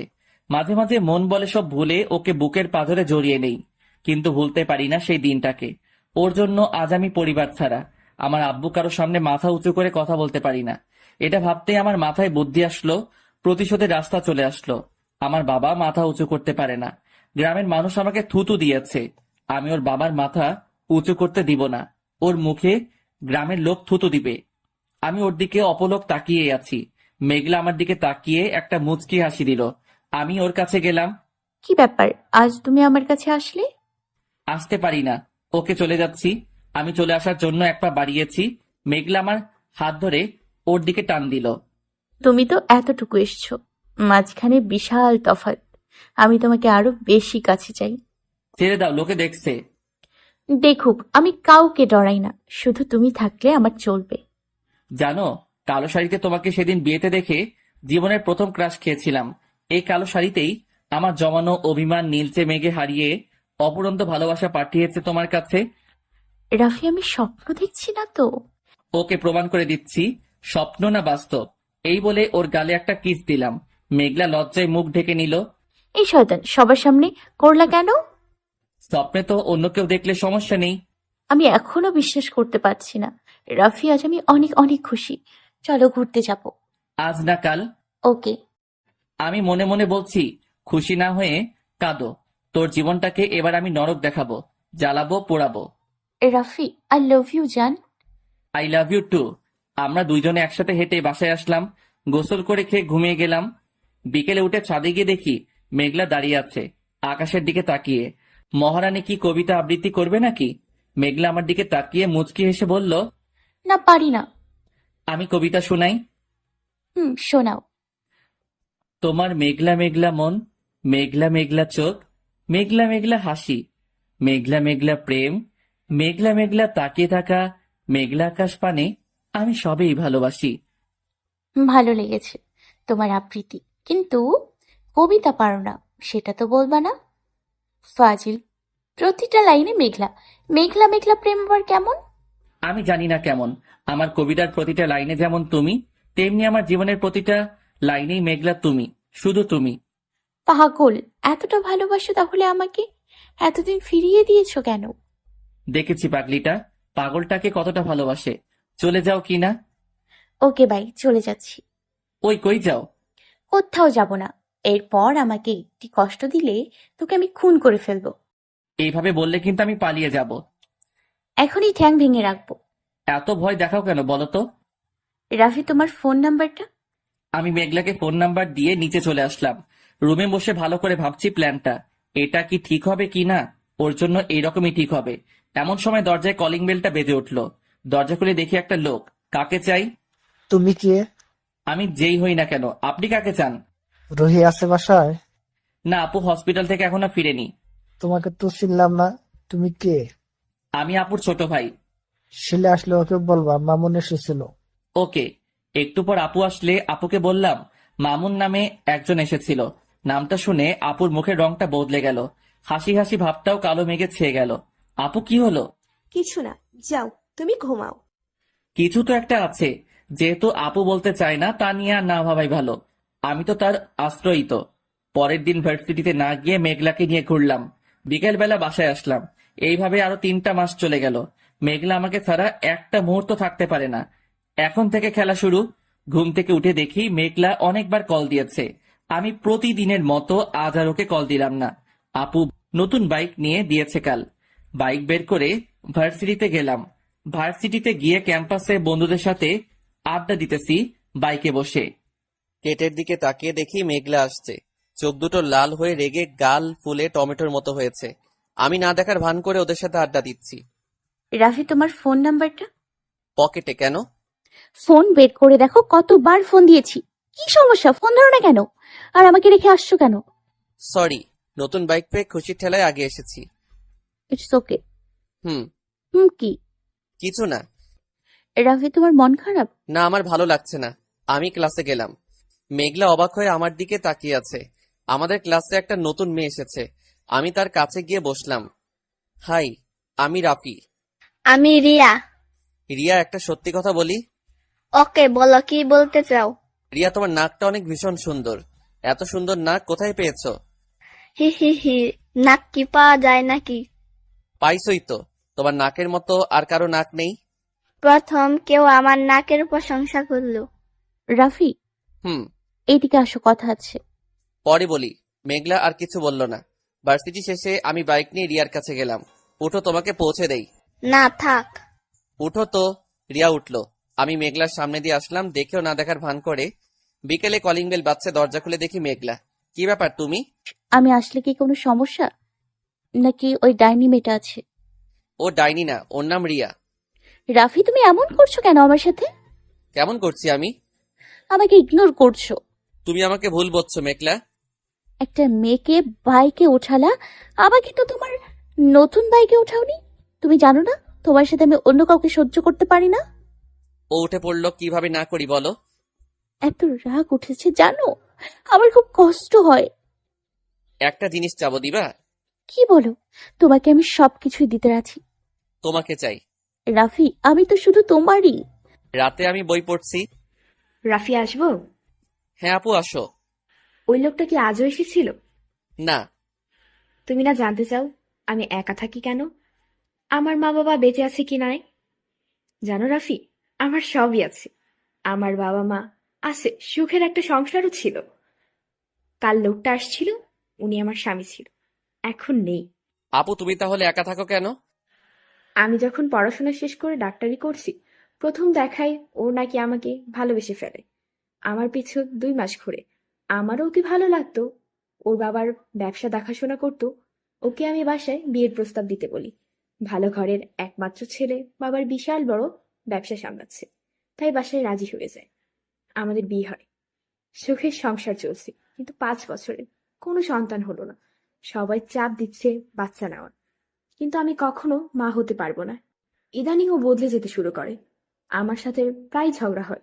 ওর বাসায় যখন জানতে পারে আমি মা হতে পারবো না, কখনো আমার সাথে খারাপ ব্যবহার করে। আমি একজন শিক্ষিত প্রতিষ্ঠিত মেয়ে, আমি ভালো জব করি। এইসব সহ্য না করে বাবার বাসায় চলে আসি। এখানে আবার বিয়ের প্রেশার ওড়ায়। বাবা মা ও কেমন যেন আমার সাথে। এইদিকেও আমাকে ডিভোর্স দিয়ে দেয়। এরপর আমি সবাইকে ছেড়ে 2 বছর থেকে এক আছি। আমি আপুর চোখের পানি মুছে দিলাম। আমি আছি তো, কে বলেছে তোমার কে নেই? জানি তো। আপু, আমার আব্বু আম্মুকে ভীষণ মনে পড়ে। বাড়ি যাবা? না, আমি তো তাদের কেউ না। তাদেরও বা দোষ কোথায়? যা শুনেছে দেখেছে তাই বিশ্বাস করেছে। কেউ আমাকে বিশ্বাস করেনি। ভুলে যা না ভাই এসব। ভার্সিটিতে কাউকে ভালো লাগেনি? না। বলিস কি, একটা মেয়েও পছন্দ হয়নি? মেয়েদের বিশ্বাস করে উঠতে পারবো না। ভাই, এটা তোর ভুল ধারণা। সব মানুষ এক না। আমিও তো বলতে পারি সব ছেলে খারাপ।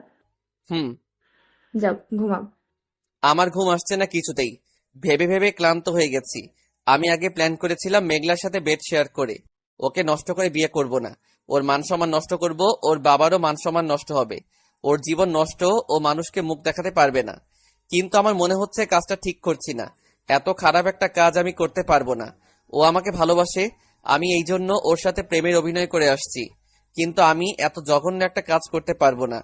ওর আর আমার মধ্যে একটা পার্থক্য আছে। এখন কি করব আমি ভেবে পথ খুঁজে পাচ্ছি না। মনটা ভীষণ খারাপ। বেলকনিতে গিয়ে দাঁড়ালাম। বসন্তের উদাসীন বাতাস গায়ে লাগছে। পরের দিন আমি ভার্সিটি গিয়ে একা একা ক্যাম্পাসে বসে আছি। আমার পাশে এসে মেঘলা বসলো। কি হয়েছে তোমার, আমাকে প্লিজ বলবা? আমাকে ক্ষমা করে দাও মেঘলা, আমি তোমাকে ভালোবাসি না।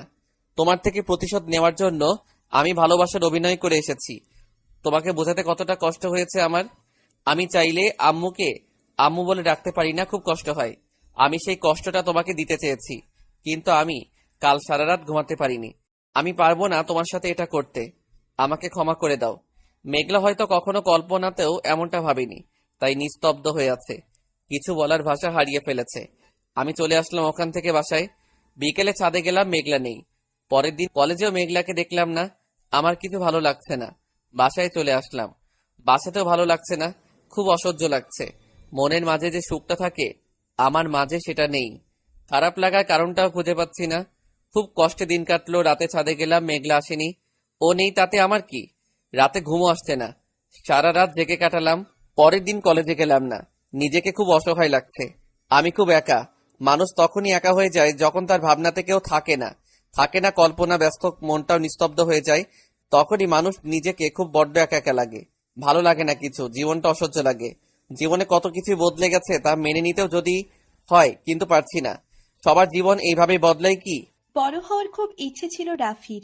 কবে বড় হবে? বড় হয়ে একা একা সব আনন্দ, খুশি, সুখ সবকিছু দূরে সরে যাচ্ছে। ব্যথা পেলে আর চিৎকার করে কাঁদতে পারে না রাফি। কাঁদতে কাঁদতে বলতে পারে না, আম্মু খুব কষ্ট হচ্ছে। আম্মুর পর এই ব্যথার জায়গায় মলম লাগিয়ে দেয় না কেউ। স্কুলে গিয়ে চিল্লাচিল্লি হই হুল্লোড় করা হয় না। স্কুল থেকে পালানো দিনগুলো খুব মিস করে রাফি। বিকেলে ছাদে দাঁড়িয়ে আছি, খুব মিস করছি মেঘলাকে। ওকে দেখতে খুব ইচ্ছে করছে। ওর মায়া জড়ানো কণ্ঠ ভীষণ মনে পড়ছে। ভালোবাসি কথাটা হয়তো কখনো বলাই হবে না তোমাকে, হয়তো তুমি বুঝেও না বুঝেই থাকবা। প্রথম দেখায় মায়ায় পড়া গল্পটা তোমার অজানা রয়েই যাবে। অভিমানগুলো জমতে জমতে একটা দেওয়াল তৈরি হবে। এপারে আমি, ওপারে তুমি, খুব কাছে। অভিমানী দেওয়াল আলাদা করে দিয়েছে। চাইলেই কিন্তু আমরা দেওয়ালটা সরাতেই পারি, যদি হাত বাড়িয়ে দাও। তোমার ওই হাতে আমি একগুচ্ছ গোলাপ ধরে দিব। তুমি দিনে যতবার নিঃশ্বাস নাও তার বেশি তোমার কথা মনে পড়ে। আমাকে আর একটা সুযোগ তো দিতেই পারো, তাই না? ভালোবেসে না হোক, করুণা করে হোক, আমাকে খুব ভাবায় আমি যে তোমাকে এত মিস করি। তুমি যদি আর একবার ফিরে আসো, রাত্রি ভোরে স্বপ্ন দেখে ভোর সকালে ক্লান্ত, যাকে দেখে স্বপ্ন দেখা সে যদি তা জানতো। ফোন বের করে কল দিলাম, ওর ফোন বন্ধ। ছাদ থেকে নেমে ওদের বাসায় গেলাম। ওর মামি জানালো মেঘলা নাকি রাজশাহী গেছে ওর খালার বাসা। মন খারাপ করে আবার ছাদে আসলাম। মেঘলাকে আজ সত্যি খুব ফিল করছি। ওকে যে কখন খুব বেশি ভালোবেসে ফেলেছি আমি বুঝতেই পারিনি। তাই হয়তো ওর ক্ষতি করতে চাইনি। মেঘলা কি আমাকে ভালোবাসবে? হয়তো বাসবে না। রাফি রাতে বসে আছে, এমন সময় ফোনটা বেজে উঠল। ফোন হাতে নিয়ে দেখে আননোন নাম্বার। কল ধরে হ্যালো বলল। ওইদিকে শুধু কান্নার শব্দ আসছে। রাফির মনে হলো এটা মেঘলা। মেঘলা কোথায় তুমি? কেমন আছো? খুব মিস করছি তোমাকে। রাফি, আমি মেঘলা না, আমি রিয়া। কাঁদছো কেন? আই লাভ ইউ রাফি, আমি তোমাকে মেঘলা থেকে অনেক বেশি ভালোবাসি। আমার মেজাজটা গরম হয়ে গেল। ফোন কেটে দিয়ে মাথায় হাত দিয়ে বসে আছি। একটা কিছু লেখার চেষ্টা করছি। রোজ ভোরে কল দিয়ে ঘুম ঘুম কণ্ঠটা শোনার জন্য একটা তুমি চাই। ভাবনায় মিশে থাকার জন্য তোমাকেই চাই। দিন শেষে কষ্টগুলো গুছিয়ে বলার জন্য হলেও তোমাকেই চাই। বেলা শেষে তোমার মনে গাথা যত কথা শোনার জন্য হলেও তোমাকে চাই। প্রচন্ড কষ্ট পেয়ে কাঁদার জন্য একটা তুমি চাই। তোমার হাসিতে আমি পুনরায় জীবিত হওয়ার জন্য হলেও তোমাকে চাই। পাগলটা শুধু আমারই, শোনার জন্য একটা তুমি চাই। দুজনের মাঝে একটা দেওয়াল এসে দাঁড়াবে। রাফি, আমি তোমারই আছি, শোনার জন্য একটা তুমি চাই। যার নিঃশ্বাসের প্রতিটা নীরব শব্দে আমি থাকবো। একটা তুমি চাই যার প্রতিটা পৃষ্ঠার মাঝে নিজেকে খুঁজে পাই। আমি সেই তোমাকেই চাই। একটু পর আবার রাফির ফোন বাজছে। মেঘলার কল মনে করে ফোন তুলল না। আরো কয়েকবার কল দিল। বিরক্ত হয়ে ফোন তুলল। হ্যালো, কে? রাফি, বাবা কেমন আছিস? ভালো আম্মু, তুমি? তুই ছাড়া কেমনে ভালো থাকি বল বাবা। আমিও তোমাদের ছাড়া একদম ভালো নেই আম্মু। আমাদের ক্ষমা করে দিস বাবা, আমরা তোকে ভুল বুঝেছি। ওই নোংরা মেয়েটার কথা বিশ্বাস করি। মানে? তোর আব্বু কথা বলবে। রাফি বাবা, আমাকে ক্ষমা করে দে বাপ। তোকে আমরা ভুল বুঝেছি। তুই বাড়ি আয়, তোকে দেখতে খুব ইচ্ছে করছে। আব্বু, তোমরা জানলে কিভাবে? আর আমার নাম্বার পেলে কোথায়? আগে বাসায় আয়, তারপর সব বলবো। ওকে। আমার মাথা কাজ করছে না। আব্বু আম্মু কিভাবে জানলো? আগে আমি এতবার বলার পরও আমার কথা বিশ্বাস করলো না। এখন তারা কি এমন জানলো? বড় কথা হচ্ছে আমার নাম্বার পেলো কোথায়? যাক, এইসব ভেবে মাথা খারাপ করে লাভ নেই। বাসায় গেলে সব জানা যাবে। খবরটা আপুকে দিতে হবে। আপু, ও আপু, কি ভাই, কি হয়েছে? খুশির খবর আছে। কি সেটা তো বলো। আব্বু আম্মু কল করেছিল আর আমাকে বাসায় যেতে বলল। সত্যি? এটা তো অনেক বড় খুশির খবর। আপু, আমি তোমাকে ছাড়া থাকতে পারবো না। পাগল ছেলে বলে কি? তাই বলে আব্বু আম্মুর কাছে যাবি না? যাবো, কিন্তু এক সপ্তাহ থেকে চলে আসবো তোমার কাছে। আচ্ছা, তোমার যা ইচ্ছা। আপু, তুমি আমার সাথে গ্রামে যাবা? না ভাই, তুমি তো জানো আমার সময় নেই। শুক্রবার তো ছুটি। তোমার গ্রামের বাসা তো যেতেই একদিন সময় লাগে। আমি তাহলে সব গুছিয়ে রাখি, কালকে সকালেই যাব। ওকে, এখন ঘুমাতে যাও। রাফি রুমে চলে গেল। বাসায় যাবে, আম্মু আব্বুর কাছে যাবে, খুশিতে রাফির প্রাণ ভরে গেল। হঠাৎ বুকটা ধুক করে ওঠে। শোক পাখিটা হারিয়ে গেল মেঘলার শূন্যতায়। পরের দিন সকালে নাস্তা করে রাফির আপু হসপিটালে বের হলো, আর রাফি আপুর থেকে বিদায় নিয়ে গ্রামে ফেরার উদ্দেশ্যে বের হলো। গ্রামে ফিরতে ফিরতে রাত হয়ে গেল। বাস থেকে নেমে বাসায় ফেরার জন্য অটো খুঁজতেছে, তখন পাশের বাসের জানালায় রাফির চোখ দুটো আটকে গেল। আমি সত্যি দেখছি তো? হ্যাঁ সত্যি দেখছি, কিন্তু দেরি করে ফেললাম। বাসটা ছেড়ে দিচ্ছে। বাসের পিছনে দৌড়ে আর মেঘলা মেঘলা বলে চিৎকার করলাম। মেঘলা জানালা দিয়ে আমার দিকে তাকিয়েছিল, আমিও তাকিয়েছিলাম। ততক্ষণে বাসটা অন্ধকারে হারিয়ে গেল চোখের আড়ালে। অটো ঠিক করে বাসায় চলে গেলাম। বাসায় গিয়ে দরজায় টোকা দিতেই আম্মু দরজা খুলে দিল। আমাকে দেখে আম্মু বুকে জড়িয়ে কান্না শুরু করে দিল। আব্বু এসে জড়িয়ে ধরলো। ছেলেটাকে এখন ছেড়ে দাও, যাও টেবিলে খাবার বাড়ো, অনেকদিন পর 3 জনে একসাথে খাবো। রাফি, তুই ড্রেস চেঞ্জ করে ফ্রেশ হয়ে আয়। আমি ফ্রেশ হয়ে খেতে বসলাম। আমার জন্য আব্বু পুকুর থেকে আমার প্রিয় বড় বড় রুই মাছ উঠিয়ে নিয়েছে। দেশি মুরগির মাংস রান্না করেছে, সাথে আমার প্রিয় দেশি আলুর ভর্তা করেছে। পেট ভরে খেয়ে আমার রুমে গেলাম। সকালে আম্মুর ডাকে ঘুম ভাঙলো। আব্বু সহ নাস্তা খেতে বসেছি। রাফি বাবা, আমাকে ক্ষমা করে দিস, ওই মেয়েটার কথা শুনে তোকে আমরা ভুল বুঝেছি। আব্বু, তোমরা এতদিন পরে জানলে কিভাবে? পরশুদিন মেঘলা এসে নিজে সব বলেছে। তোর বাবা আর আমার পা ধরে ক্ষমা চেয়েছে। ওর দোষ নেই। তোর উপর প্রতিশোধ নিতে নাকি এমন করেছে। ও বোঝেনি এমন হবে। ছোট মানুষ এত কিছু ভাবেনি। আমি ওকে ক্ষমা করে দিয়েছি, আর ও আমাকে তোর নম্বর দিয়েছে। তুই ওকে ক্ষমা করে দে বাবা। ওকে। তুই এতদিন কোথায় ছিলি, আর তোর আপুকে নিয়ে আসলি না কেন? আমি 1 সপ্তাহ পর আবার ঢাকায় যাব। কেন? এখানে কি সমস্যা? তোকে ছাড়া আর থাকতে পারবো না বাপ। আম্মু, আমি ঢাকা ভার্সিটিতে পড়ি, আমাকে তো যেতেই হবে। আর আমি ছাড়া আপুরও কেউ নেই। এইসব পরে হবে, যা এখন গ্রামটা ঘুরে আয়। বাসা থেকে বের হয়ে শুভর বাসায় গেলাম। শুভর আম্মু আমার কাছে ক্ষমা চাইলো সেদিনের ব্যবহারের জন্য। শুভকে নিয়ে বের হলাম নিলয়দের বাসায়। সব ফ্রেন্ডদের সাথে আড্ডা দিলাম। বাসায় ফেরার পথে খুব মনে পড়ছে মেঘলার কথা। গ্রামে মিশে থাকা তার স্মৃতি, কত দুষ্টুমি, রাগ। সেদিনের মেঘলা আর নেই, সেদিনের আমিটাও আর নেই। বুকটা খুব ধড়ফড় করছে মেঘলার সাথে কথা বলার জন্য। পাগলিটা আমাকে অনেক ভালোবাসে। ঢাকায় গেলে ওকে আর আমি হারাতে দিব না। সত্যি, এবার বুকের পাঁজরে বেঁধে রাখবো। 2 সপ্তাহ কেটে গেল গ্রামে। প্রত্যেক দিন আপুর সাথে ফোনে কথা হতো। এইদিকে মেঘলার কোনো খবর নেই। ভার্সিটির ফ্রেন্ডদেরকে কল দিয়েছিলাম, তারা বলে মেঘলা আসে না। আমি পাগল পাগল হয়ে গেছি। মেঘলাকে ছাড়া একদম নিঃশ্বাস নিতে পারছি না, দম বন্ধ হয়ে আসছে। জীবনটা এমন কেন? যখনও ছিল আমি ওকে কষ্ট দিয়েছি। আব্বু আম্মুকে ছাড়া থাকতে কষ্ট হয়েছে। আজ যখন আব্বু আম্মুকে পেলাম, মেঘলা নেই। আমার যে 2 জনকেই চাই। আর থাকতে পারছি না রাফি ঢাকায় রওনা দিল। ঢাকায় গিয়ে আগে ওর নানুর বাসায় গেল। তারা বলল জানে না মেঘলা কই আছে। মেঘলাকে এখন আমি কোথায় পাবো? ওকে ছাড়া যে আমি আর থাকতে পারছি না। চোখ দিয়ে চুইয়ে চুইয়ে পানি পড়ছে। চোখের পানিতে ও সামান্য শান্তি লাগছে। ঝরুক, অশ্রু মুছতেও ইচ্ছে করছে না। আপুর কাছে চলে গেলাম। রাফি, কি হয়েছে তোমার? ভাই, তুমি কাঁদছো কেন? আপু, আমি আর পারছি না, থাকতে পারছি না। কি হয়েছে বলবি তো? মেঘলাকে আমি অনেক অনেক ভালোবাসি। ওকে ছাড়া আমি আর এক মুহূর্ত থাকতে পারছি না। মেঘলা কি তোমায় ভালোবাসে? হুম। পাগল, তবে কাঁদছিস কেন? হুম, আমি হারিয়ে ফেলেছি। ব্রেকআপ করছে নাকি ওর বিয়ে হয়ে যাচ্ছে? আমি কি ওর মামা মামি আব্বু আব্বুর সাথে কথা বলবো? যার জন্য আজ আমি তোমার বাসায়, সেই মেয়েটাই মেঘলা। মানে বুঝলাম না। আপুকে সবটা খুলে বললাম।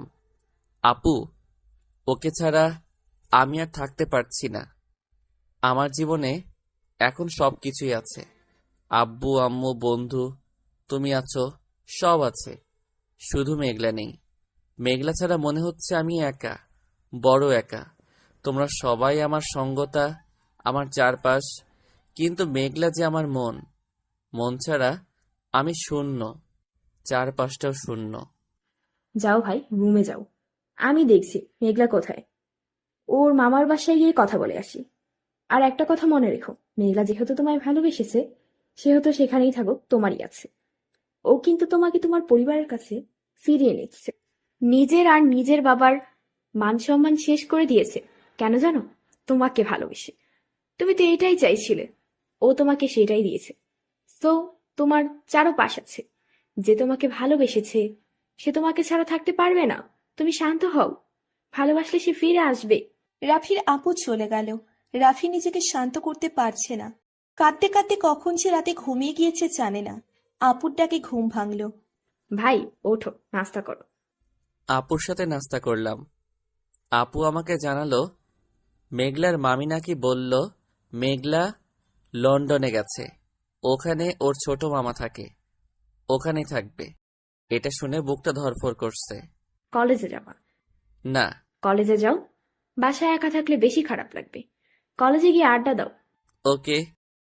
রুহি রাফির হাতটা তার মাথার উপরে রেখে বলল, ভাই আমাকে কথা দে যে আজে বাজে কিছু খাবি না, খারাপ কিছু করার চেষ্টাও করবি না।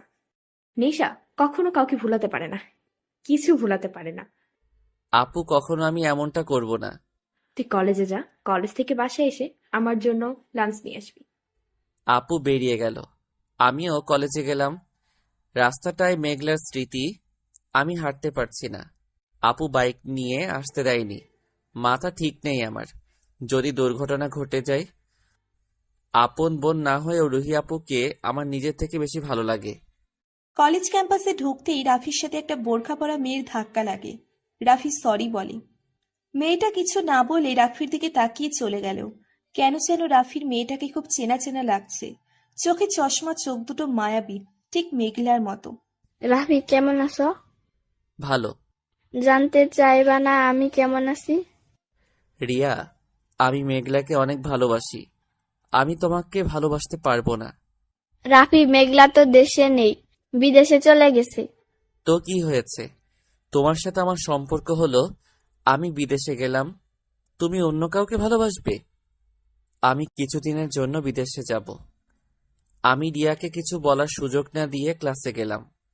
সেই বোরকাওয়ালি চশমা পরিহিতা মেয়েটা আমাদের ক্লাসেই বসে আছে, আমার ক্লাসমেট শিখার পাশেই। আমি মেয়েটার কাছে গেলাম, আপনি কি আমাদের ক্লাসে নতুন?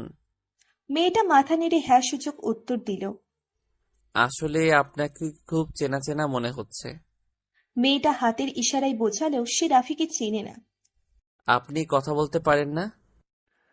রাফি, ও আমার কাজিন ইশিতা, ও কথা বলতে পারে না। ও সরি।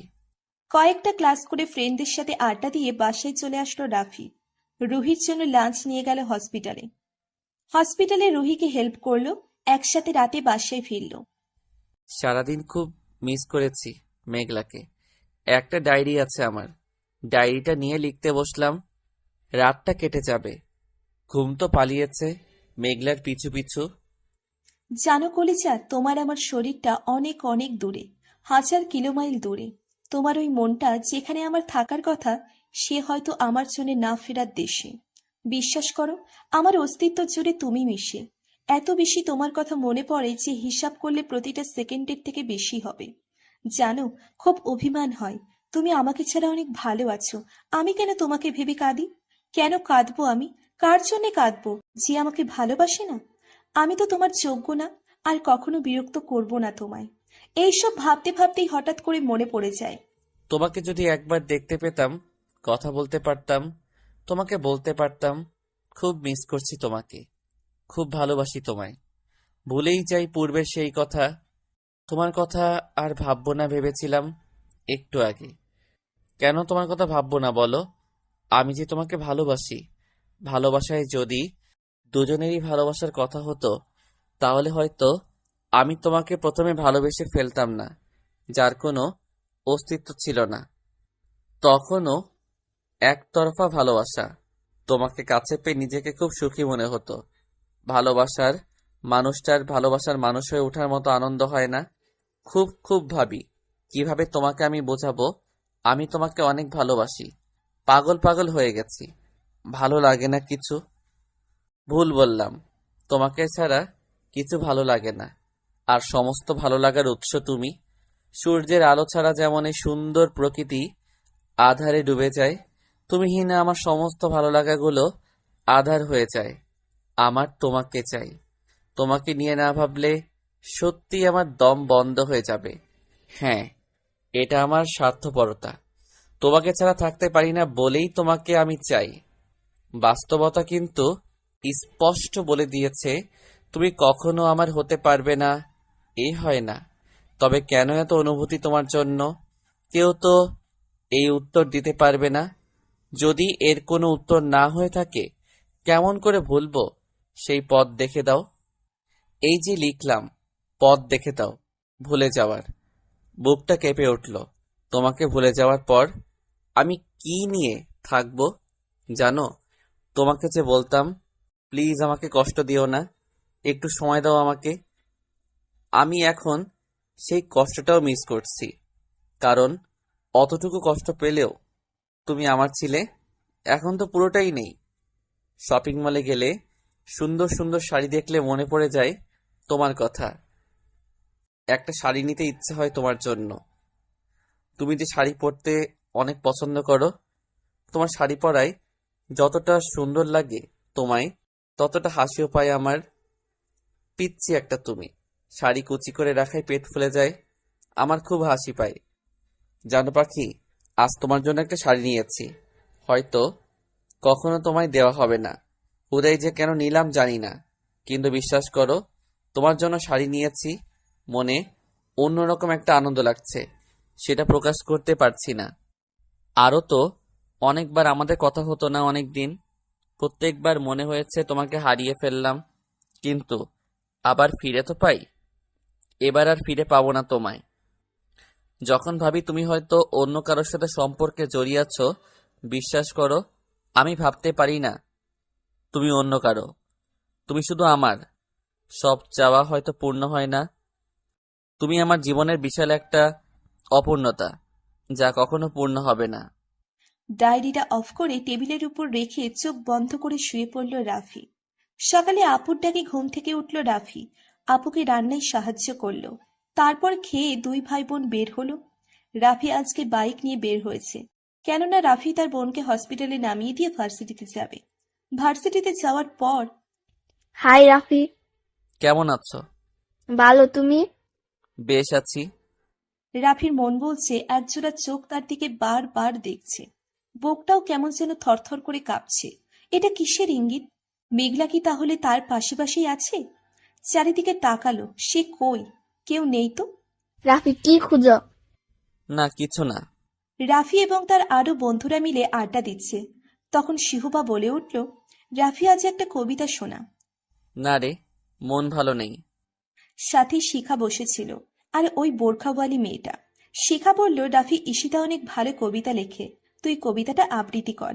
সবাই শিখার সাথে বলে উঠল, রাফি প্লিজ শোনা, দেখি ঈশিতা কেমন কবিতা লেখে। ওকে, এত করে যখন বলছিস। ঈশিতা ডায়েরিতে লেখা একটা কবিতা বের করে দিল। ভুবন বিলাসী অনুভূতি, নিস্তব্ধ শব্দ, সহজ সমীকরণ, রাতের মেঘে ঢাকা স্পর্শী, ছাদের এক কোণে অশ্রুসিক্ত ঝলঝল নয়নে মৃত্যু সত্তার নারী, অনেকটা পথ একসাথে চলা এখনো বাকি। হঠাৎ বৃষ্টি, এলোমেলো হাড়ে, পথে আমি বোবা শব্দের অকুল স্রোতে, ভেসেও যদি হাত বাড়ি, ভালোবাসি আবার বলি, সেই হারানো অনুভূতি। দমকা বাতাসে আমার চুলের ঘ্রাণ, বসন্তের পাপড়ি জানান দিবে আমি আজও তোমারই। আমি কবিতাটার মাঝে হারিয়ে গেছি, মনে হচ্ছে আরো লাইন বাকি আছে এখানে। এত গভীরে কেউ ভাবতে পারে, আমি ভাবিনি, কিন্তু কবিতাটার শব্দ জুড়ে আমি মেঘলাকে খুঁজে পেয়েছি। সবাই হাততালি দিয়ে উঠল। আপনি অসাধারণ লিখেন। ঈশিতা অসাধারণ লিখে, আর তুই খুব সুন্দর করে আবৃত্তি করিস। আর তুই ছাগলের ডিম পারিস। তারপর যদি কিছু মনে না করেন, আমি আপনার ডায়েরিটা পেতে পারি? ঈশিতা লিখে দিল, না দেওয়া যাবে না, ডায়েরিটা আমার গোপনীয় মন। আপনার লেখা শব্দগুলো অনেক কঠিন, কিন্তু খুব সহজভাবে নিজেকে প্রকাশ করেছেন। ঈশিতা আবার লিখে দিল, আমার লেখার গভীরে না গেলে বোঝা যায় না, এত দূরে যেতে পারেননি আপনি। হয়তো। রাফির মেঘলার কথা খুব মনে পড়ছে। রাফি ওখান থেকে উঠে আসলো ক্লাসে, ক্লাস করে বের হলো। বাইক নিয়ে বের হয়ে গেটের সামনে দেখে ঈশিতা আর শিখা দাঁড়িয়ে আছে। কি রে, রিক্সা পাচ্ছিস না? একটা হেল্প করবি? বল। ঈশিতাকে বাসায় পৌঁছে দিতে পারবি? আমি একটু লিমনের সাথে যাব, ও অনেকক্ষণ থেকে দাঁড়িয়ে আছে, রিক্সা পাচ্ছে না। তুই তো ওই দিক দিয়েই যাবি। ঠিক আছে, উঠুন। তারপর ঈশিতা আমার ঘাড়ে হাত দিয়ে বাইকে উঠল। ওর স্পর্শ খুব চেনা লাগছে। নারী স্পর্শের নতুন কোনো অনুভূতি নেই। ওনাকে শিখার বাসার সামনে দিয়ে আমি বাসায় গেলাম। গোসল করে ঘুম দিলাম। বিকেলে হাসপাতালে যাচ্ছি। রাস্তা থেকে শপিং মলের ভিতরে মেঘলার মতো কাউকে দেখলাম। বাইক ঘুরে শপিং মলের সামনে পার্ক করে আমি ভিতরে ঢুকলাম। একটু আগে যেখানে দেখলাম নেই, আমি শিওর এটাই মেঘলা হবে। আমি মাথায় হেলমেট দিয়ে খুঁজতে লাগলাম, যদি আমাকে দেখে না হারায়। খুব অবাক হলাম, শিখার সাথে মেঘলা দুজনে শপিং করছে। আমি ওদের ফলো করলাম। শপিং করে গাড়ি নিয়ে শিখার বাসায় গেল। ওই মেয়েটা তাহলে ঈশিতা না, মেঘলা। কিন্তু ও আমাকে দেখে পালাচ্ছে কেন? কেন ও আমার আড়ালে? পৃথিবীতে বিভিন্ন ধরনের মানসিকতার লোক আছে। কেউ অন্যকে কষ্ট দিয়ে সুখ পায়, আবার কেউ অন্যের কষ্ট দেখে কষ্ট পায়। কেউ কেউ আবার প্রিয় মানুষকে কষ্ট দেয়, কিন্তু অন্যের কষ্ট দেখে কষ্ট পায়। সে বুঝে উঠতে পারে না সে তার পাশের মানুষটাকে কত কষ্ট দিচ্ছে। আবার কেউ নিজেকে কষ্ট দিতে ভালোবাসে, কিন্তু অন্যের দ্বারা আঘাত পেলে সহ্য করে উঠতে পারে না। কেউ কেউ তার পাশে থাকা তার ছায়াটাকে হারাতেও কষ্ট পায়, কিন্তু সেই প্রিয় মানুষটাকে হারায়। আর প্রায় লোক পেয়েও ও আরো ভালো কারো আশায় সেই সত্যিকারের মানুষটাকে হারায়। আমি হাসপাতালে গেলাম, আপুকে ডেকে সব বললাম। ভাই, মেয়েরা খুব অভিমানী হয় আর জেদি হয়। তুই ওর সাথে ভালোবাসার নাটক করেছিস। ও তাই তোর থেকে চলে গেছে, তোকে আড়ালে ভালোবাসে। আপু, আমি কি করব? তুই কাল গ্রামে চলে যা, কাউকে বলবি না, কেউ যেন না জানে। তোকে মেঘলা না পেয়ে আমার কাছে চলে আসবে, বাকিটা আমি দেখব। আবার কয়দিন থেকে আয়। রাফি পরের দিন ভার্সিটিতে গিয়ে অপেক্ষায় আছে কখন মেঘলা আসবে ছদ্মবেশে। সেই অপেক্ষায় থাকতে থাকতে অবশেষে মেঘলা আর শিখা আসলো একসাথে। হাই শিখা, কেমন আছিস? ভালো, তুই? খুব ভালো আছি। আপনি কেমন আছেন? মেঘলাকে বললাম। ও ইশারায় মাথা নেড়ে বলল, ভালো। রাফির কথা মতো শিহাব এক তোলা গোলাপ নিয়ে রাফির হাতে দিল। কি রে, এটা কি করবি? নিশ্চয় আমার জন্য এটা। না, প্রিয় একজনের জন্য। কে সেই? আমি মেঘলার সামনে হাঁটু গেড়ে বসে গোলাপ ফুলগুলো তার দিকে এগিয়ে দিয়ে চিৎকার করে বললাম, আই লাভ ইউ মেঘলা। আমার দিকে সবাই অবাক হয়ে তাকিয়ে আছে। চুলের সেই সুরভি ঘ্রাণ, চেনা সুরের মায়া টান, গরুর মতো বড় বড় মায়াবী দুচোখ। সে বলে দেয়, তুমি আমার মেঘ। চুম্বকের মতো যে মন তোমার দিকে আমায় টানে, পারবে লুকাতে আমার থেকে? পারবে কি থামাতে আমায় তোমার মায়া থেকে? আমার সেই ধুক ধুক বুকের শব্দ তোমাকে চিহ্নিত করেছে। তুমি আমারই মেঘ। নিথর হয়ে দাঁড়িয়ে আছে মেঘলা, চোখ দুটো অশ্রুতে ঝলমল করছে। রাফি, কি বলছিস তুই এসব? ও মেঘলা না, ও ঈশিতা। ওহ, ভালো কথা। তারপর রাফি পকেট থেকে চাকু বের করে বাম হাতে দিল চালিয়ে। রক্ত বের হয়ে মাটিতে পড়ছে। রাফি, এইসব কি শুরু করলি? আমাকে রিয়া রুমাল নিয়ে আমার হাত বাঁধতে আসলো। আমি ওকে ধাক্কা দিয়ে দূরে সরিয়ে দিলাম। আমি জানি আমার মেঘলা এখানেই আছে, তার অস্তিত্ব আমি টের পাই। আমার ভাবনা ভুল হতে পারে না, আমার বুকের ধরধর কাঁপুনি মিথ্যা হতে পারে না। ও না আসলে আমি এখানে শেষ করে দিব আমাকে, বলে ছুরি হাতে আর একটা টান দিলাম। ঈশিতা ছদ্মবেশে মেঘলা রাফির গালে চর বসিয়ে দিল। কি ভাবিস তুই নিজেকে? হ্যাঁ, তুই একা ভালোবাসিস, আমি বাসি না? তুই যখন ইচ্ছা আমার সাথে ছলনা করবি, যখন ইচ্ছা পাগলামি করবি। তুই চাইছিলি তোর পরিবারকে, আমি তোর পরিবার, তোর মান সম্মান ফিরিয়ে দিয়েছি। হ্যাঁ, যা কষ্ট পেয়েছিস তা কখনো ফিরে পাবি না। আমিও তো কম কষ্ট পাইনি।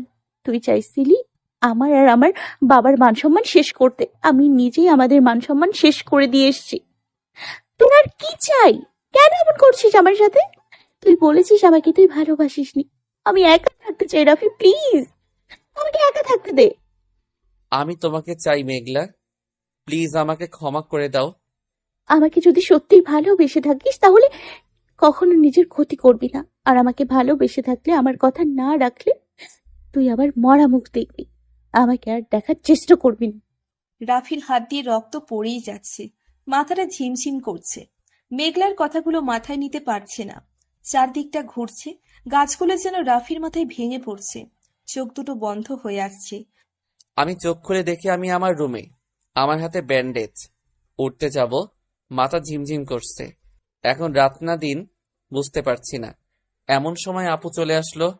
পাগলামির একটা সীমা থাকে রাফি, তুই এমন করতে গেলি কেন? আমি ওকে ছাড়া থাকতে পারছিলাম না আপু। একদম চুপ, আর একটা কথা বলবি না, বাদর কোথাকার।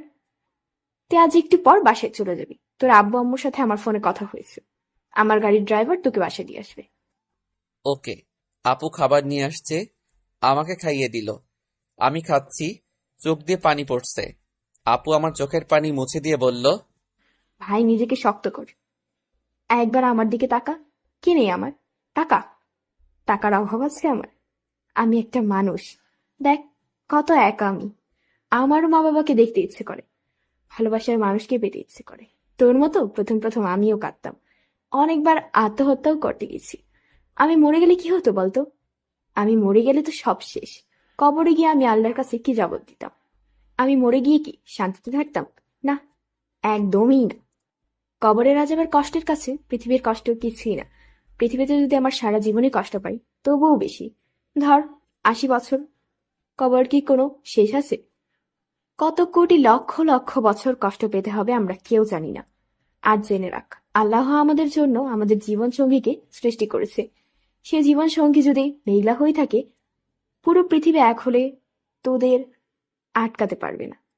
আর যদি ওর জন্য তোকে সৃষ্টি না করে থাকে, পুরো পৃথিবী এক হয়ে তোদেরকে এক করতে পারবে না। তাহলে তোমার বিয়ে হয়েও ভেঙে গেল কেন? এটা হয়তো আমাদের আল্লাহর কোনো পরীক্ষা। আমার যদি এমনটা না হতো, আমি সে অন্ধকারেই পড়ে থাকতাম। নামাজ পড়ি ৫ ওয়াক্ত, কোরআন পড়ি, মানুষের সেবা করি। যতক্ষণ হসপিটালে থাকি নিজেকে একা মনে হয় না, যেন পুরো হসপিটাল আমার পরিবার। তুই আসার পর থেকেও একা মনে হয় না। এটা তোর বদলানোর সময়। ৫ ওয়াক্ত নামাজ পড়বি, কোরআন পড়বি, আল্লাহর পথে চলবি, কষ্ট যত হোক সহ্য করবি। এটা মনে রাখবি তো, এই জীবনটা জীবন না, পুতুল খেলা। এটা পরীক্ষার হল। তোর জীবন হলো আখিরাত। জানো আপু, এত সুন্দর করে আমি ভাবিনি। আপু আমি কাল থেকে নামাজ পড়বো। কাল থেকে না, আজ থেকে। কিন্তু তুই তো অসুস্থ, হাত তো শেষ করে ফেলেছিস।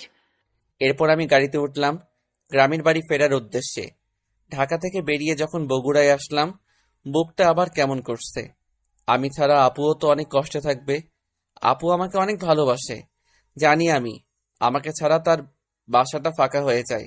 সে আগে একা ছিল, সেটা অভ্যাস ছিল। শূন্যতাকে আমি পূর্ণ করে আপনজন হয়ে এসেছিলাম, এখন সেটা আবার শূন্যতা। এমন কেন জীবনটা? আমার জীবনটা ৩টা পথে চলে গেছে। আপু আর আব্বু আম্মু ৩জনেই আমাকে ছাড়া একা, তাদের কষ্টটা আমি এখন বুঝতে পারছি। অন্যদিকে মেঘলা, জীবনটা আমার জটিলতায় বেঁধে গেছে। কি করব আমি? আপুর কাছে যাব নাকি আব্বু আম্মুর কাছে যাব? আপুর প্রতি আমার এই ভালোবাসা পবিত্র ভালোবাসা। এই প্রেমে কোনো স্বার্থ নেই, বাবা মায়ের ভালোবাসাও কোনো স্বার্থ নেই, আবার কোনো পথে বাধা নেই, শুধু মনের মধ্যে দুটানা। কিন্তু মেঘলার ভালোবাসায় দুটানা নেই, রয়েছে বাধা আর অপেক্ষা। আমি অনেকক্ষণ থেকে সমীকরণ মিলিয়ে ড্রাইভারকে বললাম গাড়ি ঘোরাতে, আমি আপুর বাসায় যাব। ড্রাইভার গাড়ি ঘুরিয়ে নিল।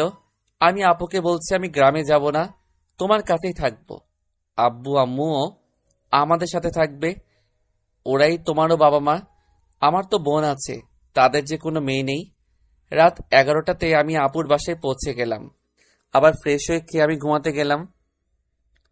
ফোনটা বেজে উঠল, আননোন নাম্বার। তখন বাজে রাত 11টা 40। রাফি, মেঘলা, রাফি তুমি ছাদে আসতে পারবে? আমি গ্রামে। ফিরে আসছো তুমি, আমি দেখলাম। কেন ছাদে ডাকছো? তোমাকে আমার কিছু কথা বলার আছে, প্লিজ আসো। তুমি যে তখন কসম দিলা তোমার মরা মুখ দেখবো। ঘুরে নিয়েছি, তুমি কি জানতে চাও না তখন কেন এমন করলাম, আর কেন আমি তোমার থেকে আড়ালে থাকছি? জানতে চাই। ছাদে আসো, অপেক্ষায় আছি। আমি ছাদে গেলাম। জ্যোৎস্নার রাত, বসন্তের পাক করা দমকা বাতাস বইছে। আকাশে অনেক তারা আর পূর্ণ একটা চাঁদ। ছাদের একপাশে একটা ছায়া, ফুল চুল বাতাসে এলোমেলো করে উঠছে। সামনে গেলাম। মেঘলা কালো শাড়ি পরেছে, ঘড়িতে দেখো, ডেট চেঞ্জ হতে আর কত মিনিট বাকি। কেন? দেখতে বলেছি, দেখো। আর 5 মিনিট বাকি। চোখ বন্ধ করো। মেঘলা চোখ বন্ধ করে আমাকে ছাদের কোণায় নিয়ে গেল। আমি বুঝতে পারছি। Happy birthday my sweet heart Rafi, happy birthday Rafi. মেঘলার কথা শুনে আমি অবাক হয়ে গেলাম। চোখ থেকে মেঘলার হাত সরিয়ে নিলাম। পুরো ছাদে লাইটিং করা, পাশে ফানুস। ফানুসে লেখা আছে, আমি শুধু তোমারই রাফি। তার পরেরটায় লেখা, আমি তোমারই মেঘবতী। আর সামনের টেবিলে কেক, সেখানে আমার নাম। আমি ফোন বের করে দেখলাম এখন 11:58 বাজে। 12ই মার্চ, তার মানে 2 মিনিট পর 13ই মার্চ আমার জন্মদিন। Cake cut Rafi. দাঁড়াও, আপুকে নিয়ে আসি। ওকে যাও। আপুকে নিয়ে এসে কেক কাটলাম। আপু আমাদেরকে রেখে চলে গেল। আমি মেঘলার দিকে তাকিয়ে আছি। কতদিন পর ওকে এইভাবে দেখতে পারছি। কখনো আমি এত কাছ থেকে অমন করে তাকিয়ে থাকিনি। কি দেখো গো এমন করে? আমার অস্তিত্বটাকে। একটা কবিতা শোনাবা রাফি? ওকে বলছি। ছাদের এক কোণে তোমার পাশে দাঁড়িয়ে দেখি আকাশের ওই চাঁদ, ভালোবাসার আবিরে ঢাকা জ্যোৎস্না ভরা এ রাত। অভিমানী চোখে যখন তাকাও আমার দিকে, আলতো করে চোখের কোণে জলের ফোঁটা থাকে। টানা চোখের বাঁকা চাহনি লাগছে তোমায় খুব। রেগে যাওয়া কপালের ভাঁজ, তারাও আচ্ছু। মুখে তোমার একটু হাসি, চোখে পানি রাশি রাশি। ভাবছো তুমি বলবে আমায়, দেখছো আমি ভালো আছি। ভীরু ভীরু চোখের চাওয়া বলছে কত না বলা কথা। বলতে গিয়ে কাপা স্বরে হঠাৎ করে চুপসে থাকা। চুপটি করে জানালা দিয়ে চাঁদটাও দেয় যে উকি। দেখছে তোমার অভিমানী মুখ, ফোলানো চেহারাটি। জানো রাফি, গর্বে আমার বুক ফেটে যাচ্ছে। কেউ আমাকে এত বেশি ভালোবাসে। সেই মানুষটা আমাকে তার জীবনের থেকে বেশি ভালোবাসে, যাকে আমি আমার অবুঝ বেলা থেকে ভালোবেসে এসেছি। কিন্তু রাফি, আমি যে এত ভাগ্যবতী নই। তোমার ভালোবাসা পাওয়ার যে আমার আর ক্ষমতা নেই রাফি। কেন নেই? আমাকে এবার বিশ্বাস করো। তোমাকে বিশ্বাস করি, কিন্তু মেঘলা, কিন্তু কি? রাফি, আমার আব্বু আমার বিয়ে ঠিক করে রেখেছে। তখন তুমি বলেছিলে আমাকে ভালোবাসো না। আমি তখন রাজি হয়ে যাই। ছেলে আমেরিকাতে থাকে, বড় ডক্টর। আমি কি করব ভেবে পাইনি। রাজি হয়ে গেছি ভুলে। তুমি আমার বাস্তবটা বুঝতে চেষ্টা করো। তখন আমি কোন পরিস্থিতিতে ছিলাম। তোমাকে ছেড়ে সত্যি আমি থাকতে পারছিলাম না, আবার তোমার কাছে যেতে পারছি না। তাই ছদ্মবেশে ভার্সিটিতে যেতাম শুধুমাত্র তোমাকে দেখার জন্য। ভার্সিটিতে চর মেরেছি রেগে। রাফি, কাল আমার গায়ে হলুদ, পরশু আমার বিয়ে। মেঘলা ফুপিয়ে ফুপিয়ে কাঁদছে। আমি 2 হাত দিয়ে ওর 2 চোখের পানি মুছে দিলাম। আমার চোখের পানিও বাধা মানেনি, বের হয়ে এসেছে। আমি কি বলবো ভেবে পাচ্ছি না। ভিতর থেকে কথা বের হচ্ছে না।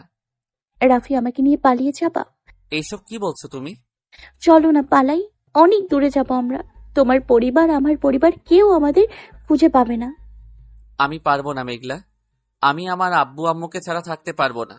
রুহি আপুকে ছাড়াও থাকতে পারবো না। তোমাকে ছাড়াও আমি থাকতে পারবো না। তোমাকে আমি অনেক ভালোবাসি, কিন্তু আমি এতগুলো মানুষকে হত্যা করে তোমাকে নিয়ে সুখে থাকতে পারবো না। রাফি, এমন কেন হচ্ছে আমাদের সাথে?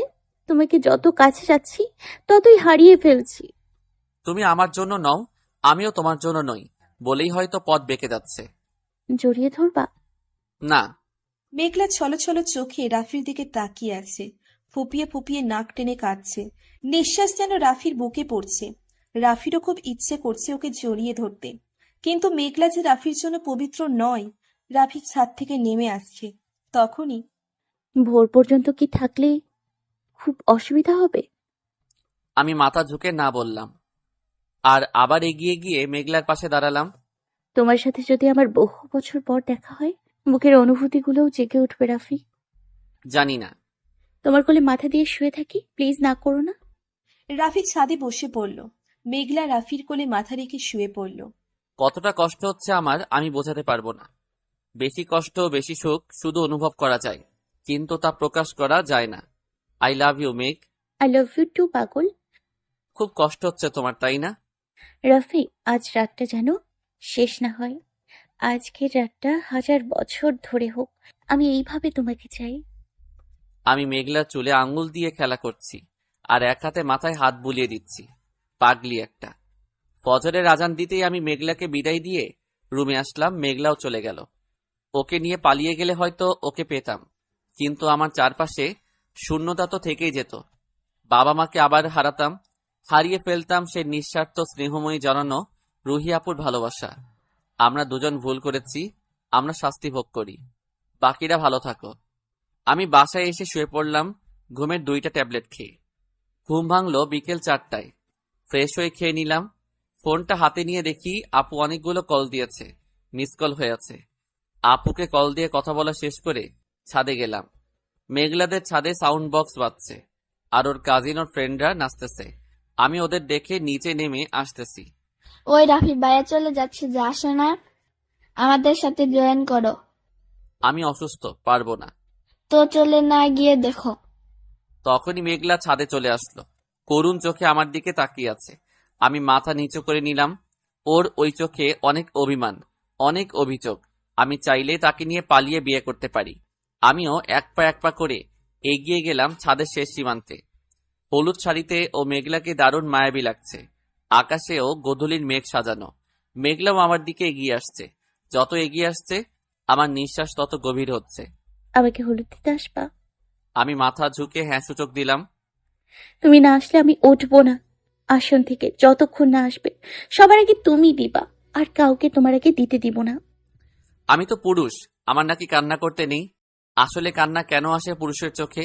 কান্না ছাড়া যে মনের মধ্যে কান্নাগুলো তুষার পাহাড় বেঁধেছে, সে কি মানা যায়?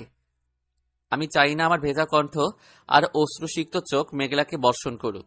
ও ওর পথে বিদ্যমান থাকুক। আমি নিচে নেমে আসলাম, রুমের লাইট অফ করে দিলাম। অন্ধকারে চিৎকার করে কাঁদতে চাচ্ছি, কিন্তু আসছে না কান্না।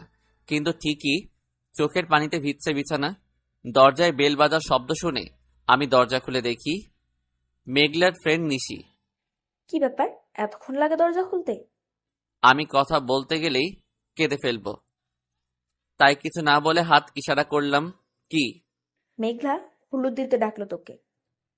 আমি নিজেকে কন্ট্রোল করে নিয়ে বললাম, তুই যা, আমি যাচ্ছি। কাঁদলি নাকি? চোখ লাল হয়ে আছে।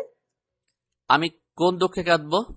ও তোর জন্য অপেক্ষা করছে, তুই না আসলে ও তোর আগে কাউকে হলুদ মাখাতে দিবে না। আমি এখনই যাচ্ছি। মেঘলার দেওয়া ওর কালো পাঞ্জাবিটা পরলাম। ও বলেছিল তোমাকে আমি বিয়ে করলে কালো পাঞ্জাবিতেই করব। কালো পাঞ্জাবিতে মেঘের রাজকুমার দেখায়। আমি হেসে বলেছিলাম, কালো তো শোক দিবসে পড়ে, কালো মেঘে বৃষ্টি ঝমে। ও বলেছিল আমি এত কিছু বুঝি না। আমি সেদিন মনে মনে বলেছিলাম, তোকে বিয়ে করলেই তো তোর মতো ছলনাময়ীকে আমি জীবনে বিয়ে করব না। আজ এই কথাটা সত্যি হয়ে গেল। ওদের বাসায় গিয়ে দেখি সত্যি ও আমার অপেক্ষায় বসে আছে। আমি কিছু না বলে ওর সামনে বসে চোখ বন্ধ করে নিলাম। এক মুঠি হলুদ 2 আঙ্গুল দিয়ে ওর 2 গালে মেখে দিলাম। উঠতে যাব যখন মিম বলল, ভাই মিষ্টি খাইয়ে দাও। আমি কাঁটা চামচ মিষ্টি উঠিয়ে ওর মুখের কাছে নিয়ে যেতেই ও হা করলো। আমি সবাইকে অবাক করে দিয়ে মিষ্টি অর্ধেক আমি খেয়ে অর্ধেক ওকে খাইয়ে দিলাম। আমার এই কাজটায় হয়তো একটুখানি খুশি হয়েছে। আমি সেখান থেকে তাড়াতাড়ি উঠে আসলাম। কষ্টটা কত গভীর যে এই পর্যায়ে পড়েছে সেই ভালো জানবে। একটু পর আপু আসলো। আপু আমাকে অনেক বোঝালো। আপুর সাথে গল্প করে গিয়ে ঘুমের ট্যাবলেট খেয়ে ঘুমালাম। পরের দিন সকাল 10টায় উঠলাম। আজ মেঘলার বিয়ে। বাসা থেকে বিয়ের কোলাহল শোনা যাচ্ছে। নিজেকে ধরে রাখতে পারছি না। আপু বলল, চলো আমার সাথে হসপিটালে, ওখানে কাজ করলে সময় কাটবে। কারণ সেবা কখনো মানুষকে কষ্টে থাকতে দেয় না। সেবার মাধ্যমে পাওয়া যায় প্রিয় সুখ, যা হয়তো ভালোবাসাতেও পাওয়া যায় না। সারাদিনটা সেবায় কাটলো। রাত যখন 10টা, আপু সহ বের হলাম বাসায় যাব। আপু গাড়িতে গেল, আমি বাইক এনেছি তাই বাইকে যাব। তখনই একদল পুলিশ এসে রাফিকে ঘিরে নিল। কি ব্যাপার, আপনারা আমাকে ধরছেন কেন? আপনি কিছু জানেন না? এই বেটাকে গাড়িতে তুল। আগে তো বলুন আমি কি করেছি। ওরা কিছু না বলে আমার কলার টেনে ধরে গাড়িতে উঠালো। আমি গাড়িতে বসে 1000বার জিজ্ঞাসা করলাম, কিন্তু আমার উত্তর পাইনি। প্রতিটা প্রশ্নের জবাবে ওদের মাইর খেয়েছি। থানায় নিয়ে গিয়ে আমাকে বাঁধলো, পা উপরে মাথা নিচে। বেটা এবার বল, মেঘলা চৌধুরী কই? আমি কিভাবে জানবো? আজ তো ওর বিয়ে। তুই কিছু জানিস না? কি জানবো? ওকে মারতে থাক, যতক্ষণ না বলে মেঘলা কোথায়। পুলিশগুলো আমাকে মারতে থাকলো। আমি চিৎকার করে বলছি, ও কোথায় আমি জানি না। তবুও কেউ শুনলো না। মারতে মারতে আমাকে আধমরা করে ফেলেছে। তুই কি সত্যিই জানিস না? কতবার বলবো আমি কিছু জানি না? আমি সারাদিন আপুর সাথে হাসপাতালে ছিলাম। কি হয়েছে মেঘলার? মেঘলাকে খুঁজে পাওয়া যাচ্ছে না কোথাও। ওর মামার বক্তব্য তুই ওকে নিয়ে পালিয়ে গেছিস, আর ওর বন্ধু বান্ধবীরা বলেছে তুই ওর বয়ফ্রেন্ড। কালু তোকে ছাড়া গায়ে হলুদ মাখেনি। ওসির কথা শুনে আমি অনেক বড় শক খেলাম। কি, মেঘলা পালিয়েছে? না, ও ওটা করতেই পারে না। দেখ, তুই যদি ওকে কোথাও লুকিয়ে রেখে থাকিস তাহলে বলে দে এখন। পরে যদি জানতে পারিস মেঘলা তোর কাছে আছে, বুঝতেই পারছিস তোর অবস্থা কি হতে পারে। ওসি সাহেব, ওকে ছেড়ে দিন। ডাক্তার আপনি? রাফি আমার ভাই, আর ও কখনো এই কাজ করবে না। বড় কথা হলো ও আজ সারাদিন হসপিটালে ছিল। আপনারা চাইলে সিসি ক্যামেরা চেক করতে পারেন। আর ও হসপিটালের বাইরে যায়নি, ও কিছুই জানে না। কিন্তু মেঘলার মামার বক্তব্য রাফি ওনার বাগ্নিকে নিয়ে এসেছে। ওনারা তো দেখেনি। আপনারা কোনো প্রমাণ ছাড়া আমার ভাইকে এইভাবে মারতে পারেন না। বিনা দোষে আমার ভাইটাকে আধমরা করেছেন, আর উনি ক্ষমতার জোরে যা ইচ্ছা তাই করতে পারে না। আমি এর ব্যবস্থা করব। এখন ওকে ছেড়ে দিন, হাসপাতালে গিয়ে ট্রিটমেন্ট করাবো। আপু আমাকে নিয়ে হসপিটালে গেল। 3 দিন হলো রাফি বাসার বাইরে যায়নি। গ্রাম থেকে রাফির আব্বু আম্মু আসছে দেখতে। সারাদিন বাসায় কাটে। হঠাৎ ফোনটা বেজে উঠল। হ্যালো, আসসালামু আলাইকুম। ওয়ালাইকুম আসসালাম। এই কণ্ঠ আমার না চেনার কথা নয়। হ্যাঁ, এটা মেঘলা। তুমি কোথায় আছো? কেমন আছো? রাফি, আমি যেখানে আছি ভালো আছি, শুধু তোমারই আছি। পাগলামি করলে কেন? আমি যে তোমারই পাগলি। তোমার বাসায় সবাই তোমার জন্য কত চিন্তা করছে জানো? জানো রাফি, আমি তাদের কথা মতো বিয়ে করলে হয়তো বিয়েটা হতো, আর আমার আব্বু আম্মু মামার সম্মান বেঁচে যেত। অপরদিকে যে আমার জীবনটা নষ্ট হয়ে যেত। আমি কখনো আমার মনের বিরুদ্ধে চলিনি। এখন বলবে সময় তোমাকে ভুলে দিত। আমি তোমাকে ভুলতে চাই না। আমি ছোট থেকে তোমাকে ভালোবেসে এসেছি, তোমাকে ভালোবেসে বেড়ে উঠেছি। এতগুলো বছরের সাধনা কারোর চাপে পড়ে আমি নষ্ট হতে দিব না। এত বেশি ভালোবাসো কেন পাগলি? কারণটা অজানা, সত্যি আমি জানি না। তোমাকে দেখতে ইচ্ছে করছে খুব। দেখা করবা প্লিজ রাফি? কই আছো? আমি তোমাকে মেসেজে টেক্সট করে দিতেছি, আসো। আমাকে বিয়ে করবা? যে আমাকে এত বেশি ভালোবাসে, আমি তাকে ছাড়া সারা জীবন অনুতপ্ত হয়ে বেঁচে থাকতে চাই না। তুমি ভালোবাসার জন্য এক জুতে নেমেছো। আমি তোমার সারা জীবনের সঙ্গী। সত্যি বিয়ে করবা আমাকে? আজ, এখন। কিভাবে? আমি সব ম্যানেজ করছি। তোমাকে যেখানে আসতে বলবো আসবা সেখানে। ওকে। আমি আমার সব ফ্রেন্ডদের কল করে বললাম সব ম্যানেজ করতে। আমি বাইক নিয়ে হাসপাতালে গেলাম। আব্বু আম্মুকে না বললেও আপুকে না জানিয়ে বিয়ে করতে আমার বিবেক বাধা দিচ্ছে। আপুকে জানালাম। আপু বলল, ঠিক আছে, তোরা বিয়ে কর, বাকিটা আমি দেখব। কিন্তু মেঘলার মামা মামলা করলে মেঘলা বারণ পাল্টাতে তোমার বিপদ। আপু যে আমার জন্য এত কিছু করতে পারে সে ভয়ে বয়ান পাল্টাবে না। আমি কোর্টে গিয়ে মেঘলাকে বিয়ে করলাম। এখন আমরা আইনে স্বামী স্ত্রী। এটা যেন আমার সুখের দিন। অনেক বাধা, অনেক অভিমান, অনেক পথ পেরিয়ে গেলাম ভালোবাসার মানুষটাকে। সামনে এখনো খানিকটা বিপদ আছে, সেটা হলো মেঘলার পরিবার। রাতে মেঘলাকে তার বাসায় পৌঁছে দিয়ে আমি বাসায় আসলাম। বাসায় এসে আব্বু আম্মুকে সব বলে তাদের কাছে ক্ষমা চাইলাম, কারণ আমি তাদের ছাড়া থাকতে পারবো না। যেমন তেমনি মেঘলাকে ছাড়াও ভালো থাকতে পারবো না। আব্বু আম্মু আমার বিষয়টা বুঝেছে, কেননা তারাও প্রেম করে বিয়ে করেছে। অন্যদিকে মেঘলা বাসায় ঢুকতে ওর আম্মু ওকে দেখে কেঁদে জড়িয়ে ধরেছে। মেঘলার মামি মেঘলাকে ওর রুমে নিয়ে গিয়ে ফ্রেশ হয়ে নিচে আসতে বলল। মেঘলা ফ্রেশ হয়ে নিচে এসে দেখে ওর পরিবারের সবাই আছে। ওর মামাকেও বেশি ভয় পায়। কাপা কাপা পায়ে গিয়ে তাদের সামনে দাঁড়ালো। মেঘলা, তুই বিয়ে করবি না এটা বলতে পারতি। আমাদের মান সম্মান এভাবে শেষ করলি কেন? আমরা তো তোর মতামত নিয়ে বিয়ের আয়োজন করেছি। মামা, আমি একজনকে ভালোবাসি। আগে বলিসনি কেন? আমি কি তোর কোনো চাওয়া অপূর্ণতা রেখেছি? আমার মেয়ে নেই, তুই আমার মেয়ে। ওর সাথে আমার ঝগড়া হয়েছিল, তাই রাগ করে রাজি হয়ে গেছি। পরে বুঝেছি তাকে ছাড়া আমি থাকতে পারবো না। খুব দেরি হয়ে গেছে। তোমাকে বললে তুমি রাগ করবে, তাকে লোক দিয়ে মারবে সেই ভয় বলিনি। আমি বিয়ে করতে চেয়েছিলাম, কিন্তু বউ সাজার পর নিজেকে ধরে রাখতে পারিনি, তাই পালিয়ে গেছি। যা হওয়ার হয়েছে। সেই ছেলের নাম কি? রাফি। বলিস কি? ওকে ওসিয়া তো মারলো, ও যে বললো ও জানে না। মামা, সত্যি রাফি জানতো না। আমি ওকে বলেছিলাম আমাকে পালিয়ে নিয়ে যেতে। ও ও আমাকে বলেছে ও আমাদের সুখের জন্য দুইটা পরিবারকে কষ্ট দিতে পারবে না। মামা, ও অনেক ভালো ছেলে। তাহলে ওর আব্বু আম্মুর সাথে কথা বলে বিয়ে ঠিক করি, কি বলেন দুলাভাই? থ্যাংক ইউ মাম্মা। মেঘলা দৌড়ে ছাদে এসে রাফিকে কল করে ছাদে আসতে বলল। রাফি ছাদে আসতেই মেঘলা রাফিকে জড়িয়ে ধরল। এই কি করছো? কেউ দেখে ফেলবে। দেখলে দেখুক, আমি আমার হবু বরকে জড়িয়ে ধরেছি, তাতে কার কি? রাফি মেঘলার কপালে আলতো করে একটা চুমু দিয়ে বলে, আমার বউটাকে অনেক খুশি লাগতেছে। কি ব্যাপার, এতক্ষণে তো কাদার কথা? তুমি চাও আমি কাঁদি? একদম না মহারানী। জানো রাফি, আমার মনে হচ্ছে আমি স্বপ্ন দেখছি। সত্যি বিশ্বাস করতে পারছি না মামা আমাদের মেনে নিয়েছে। বলো, তোমার আব্বু আম্মু আর আপুর সাথে কথা বলবে মামা আর আব্বু আমাদের বিয়ে নিয়ে। আমাদের তো বিয়ে হয়েছে। আরে হাদারাম, ওরা তো জানে না আমরা বিয়ে করেছি। এত সহজে সব ঠিক হয়ে গেল কল্পনা করিনি আমি। আমার ভাগ্যে তুমিই ছিলা, তাই তোমাকে আমি পেয়েছি। গো আমার সোনাবর, অবশেষে তোমাকেই পেলাম আপন করে।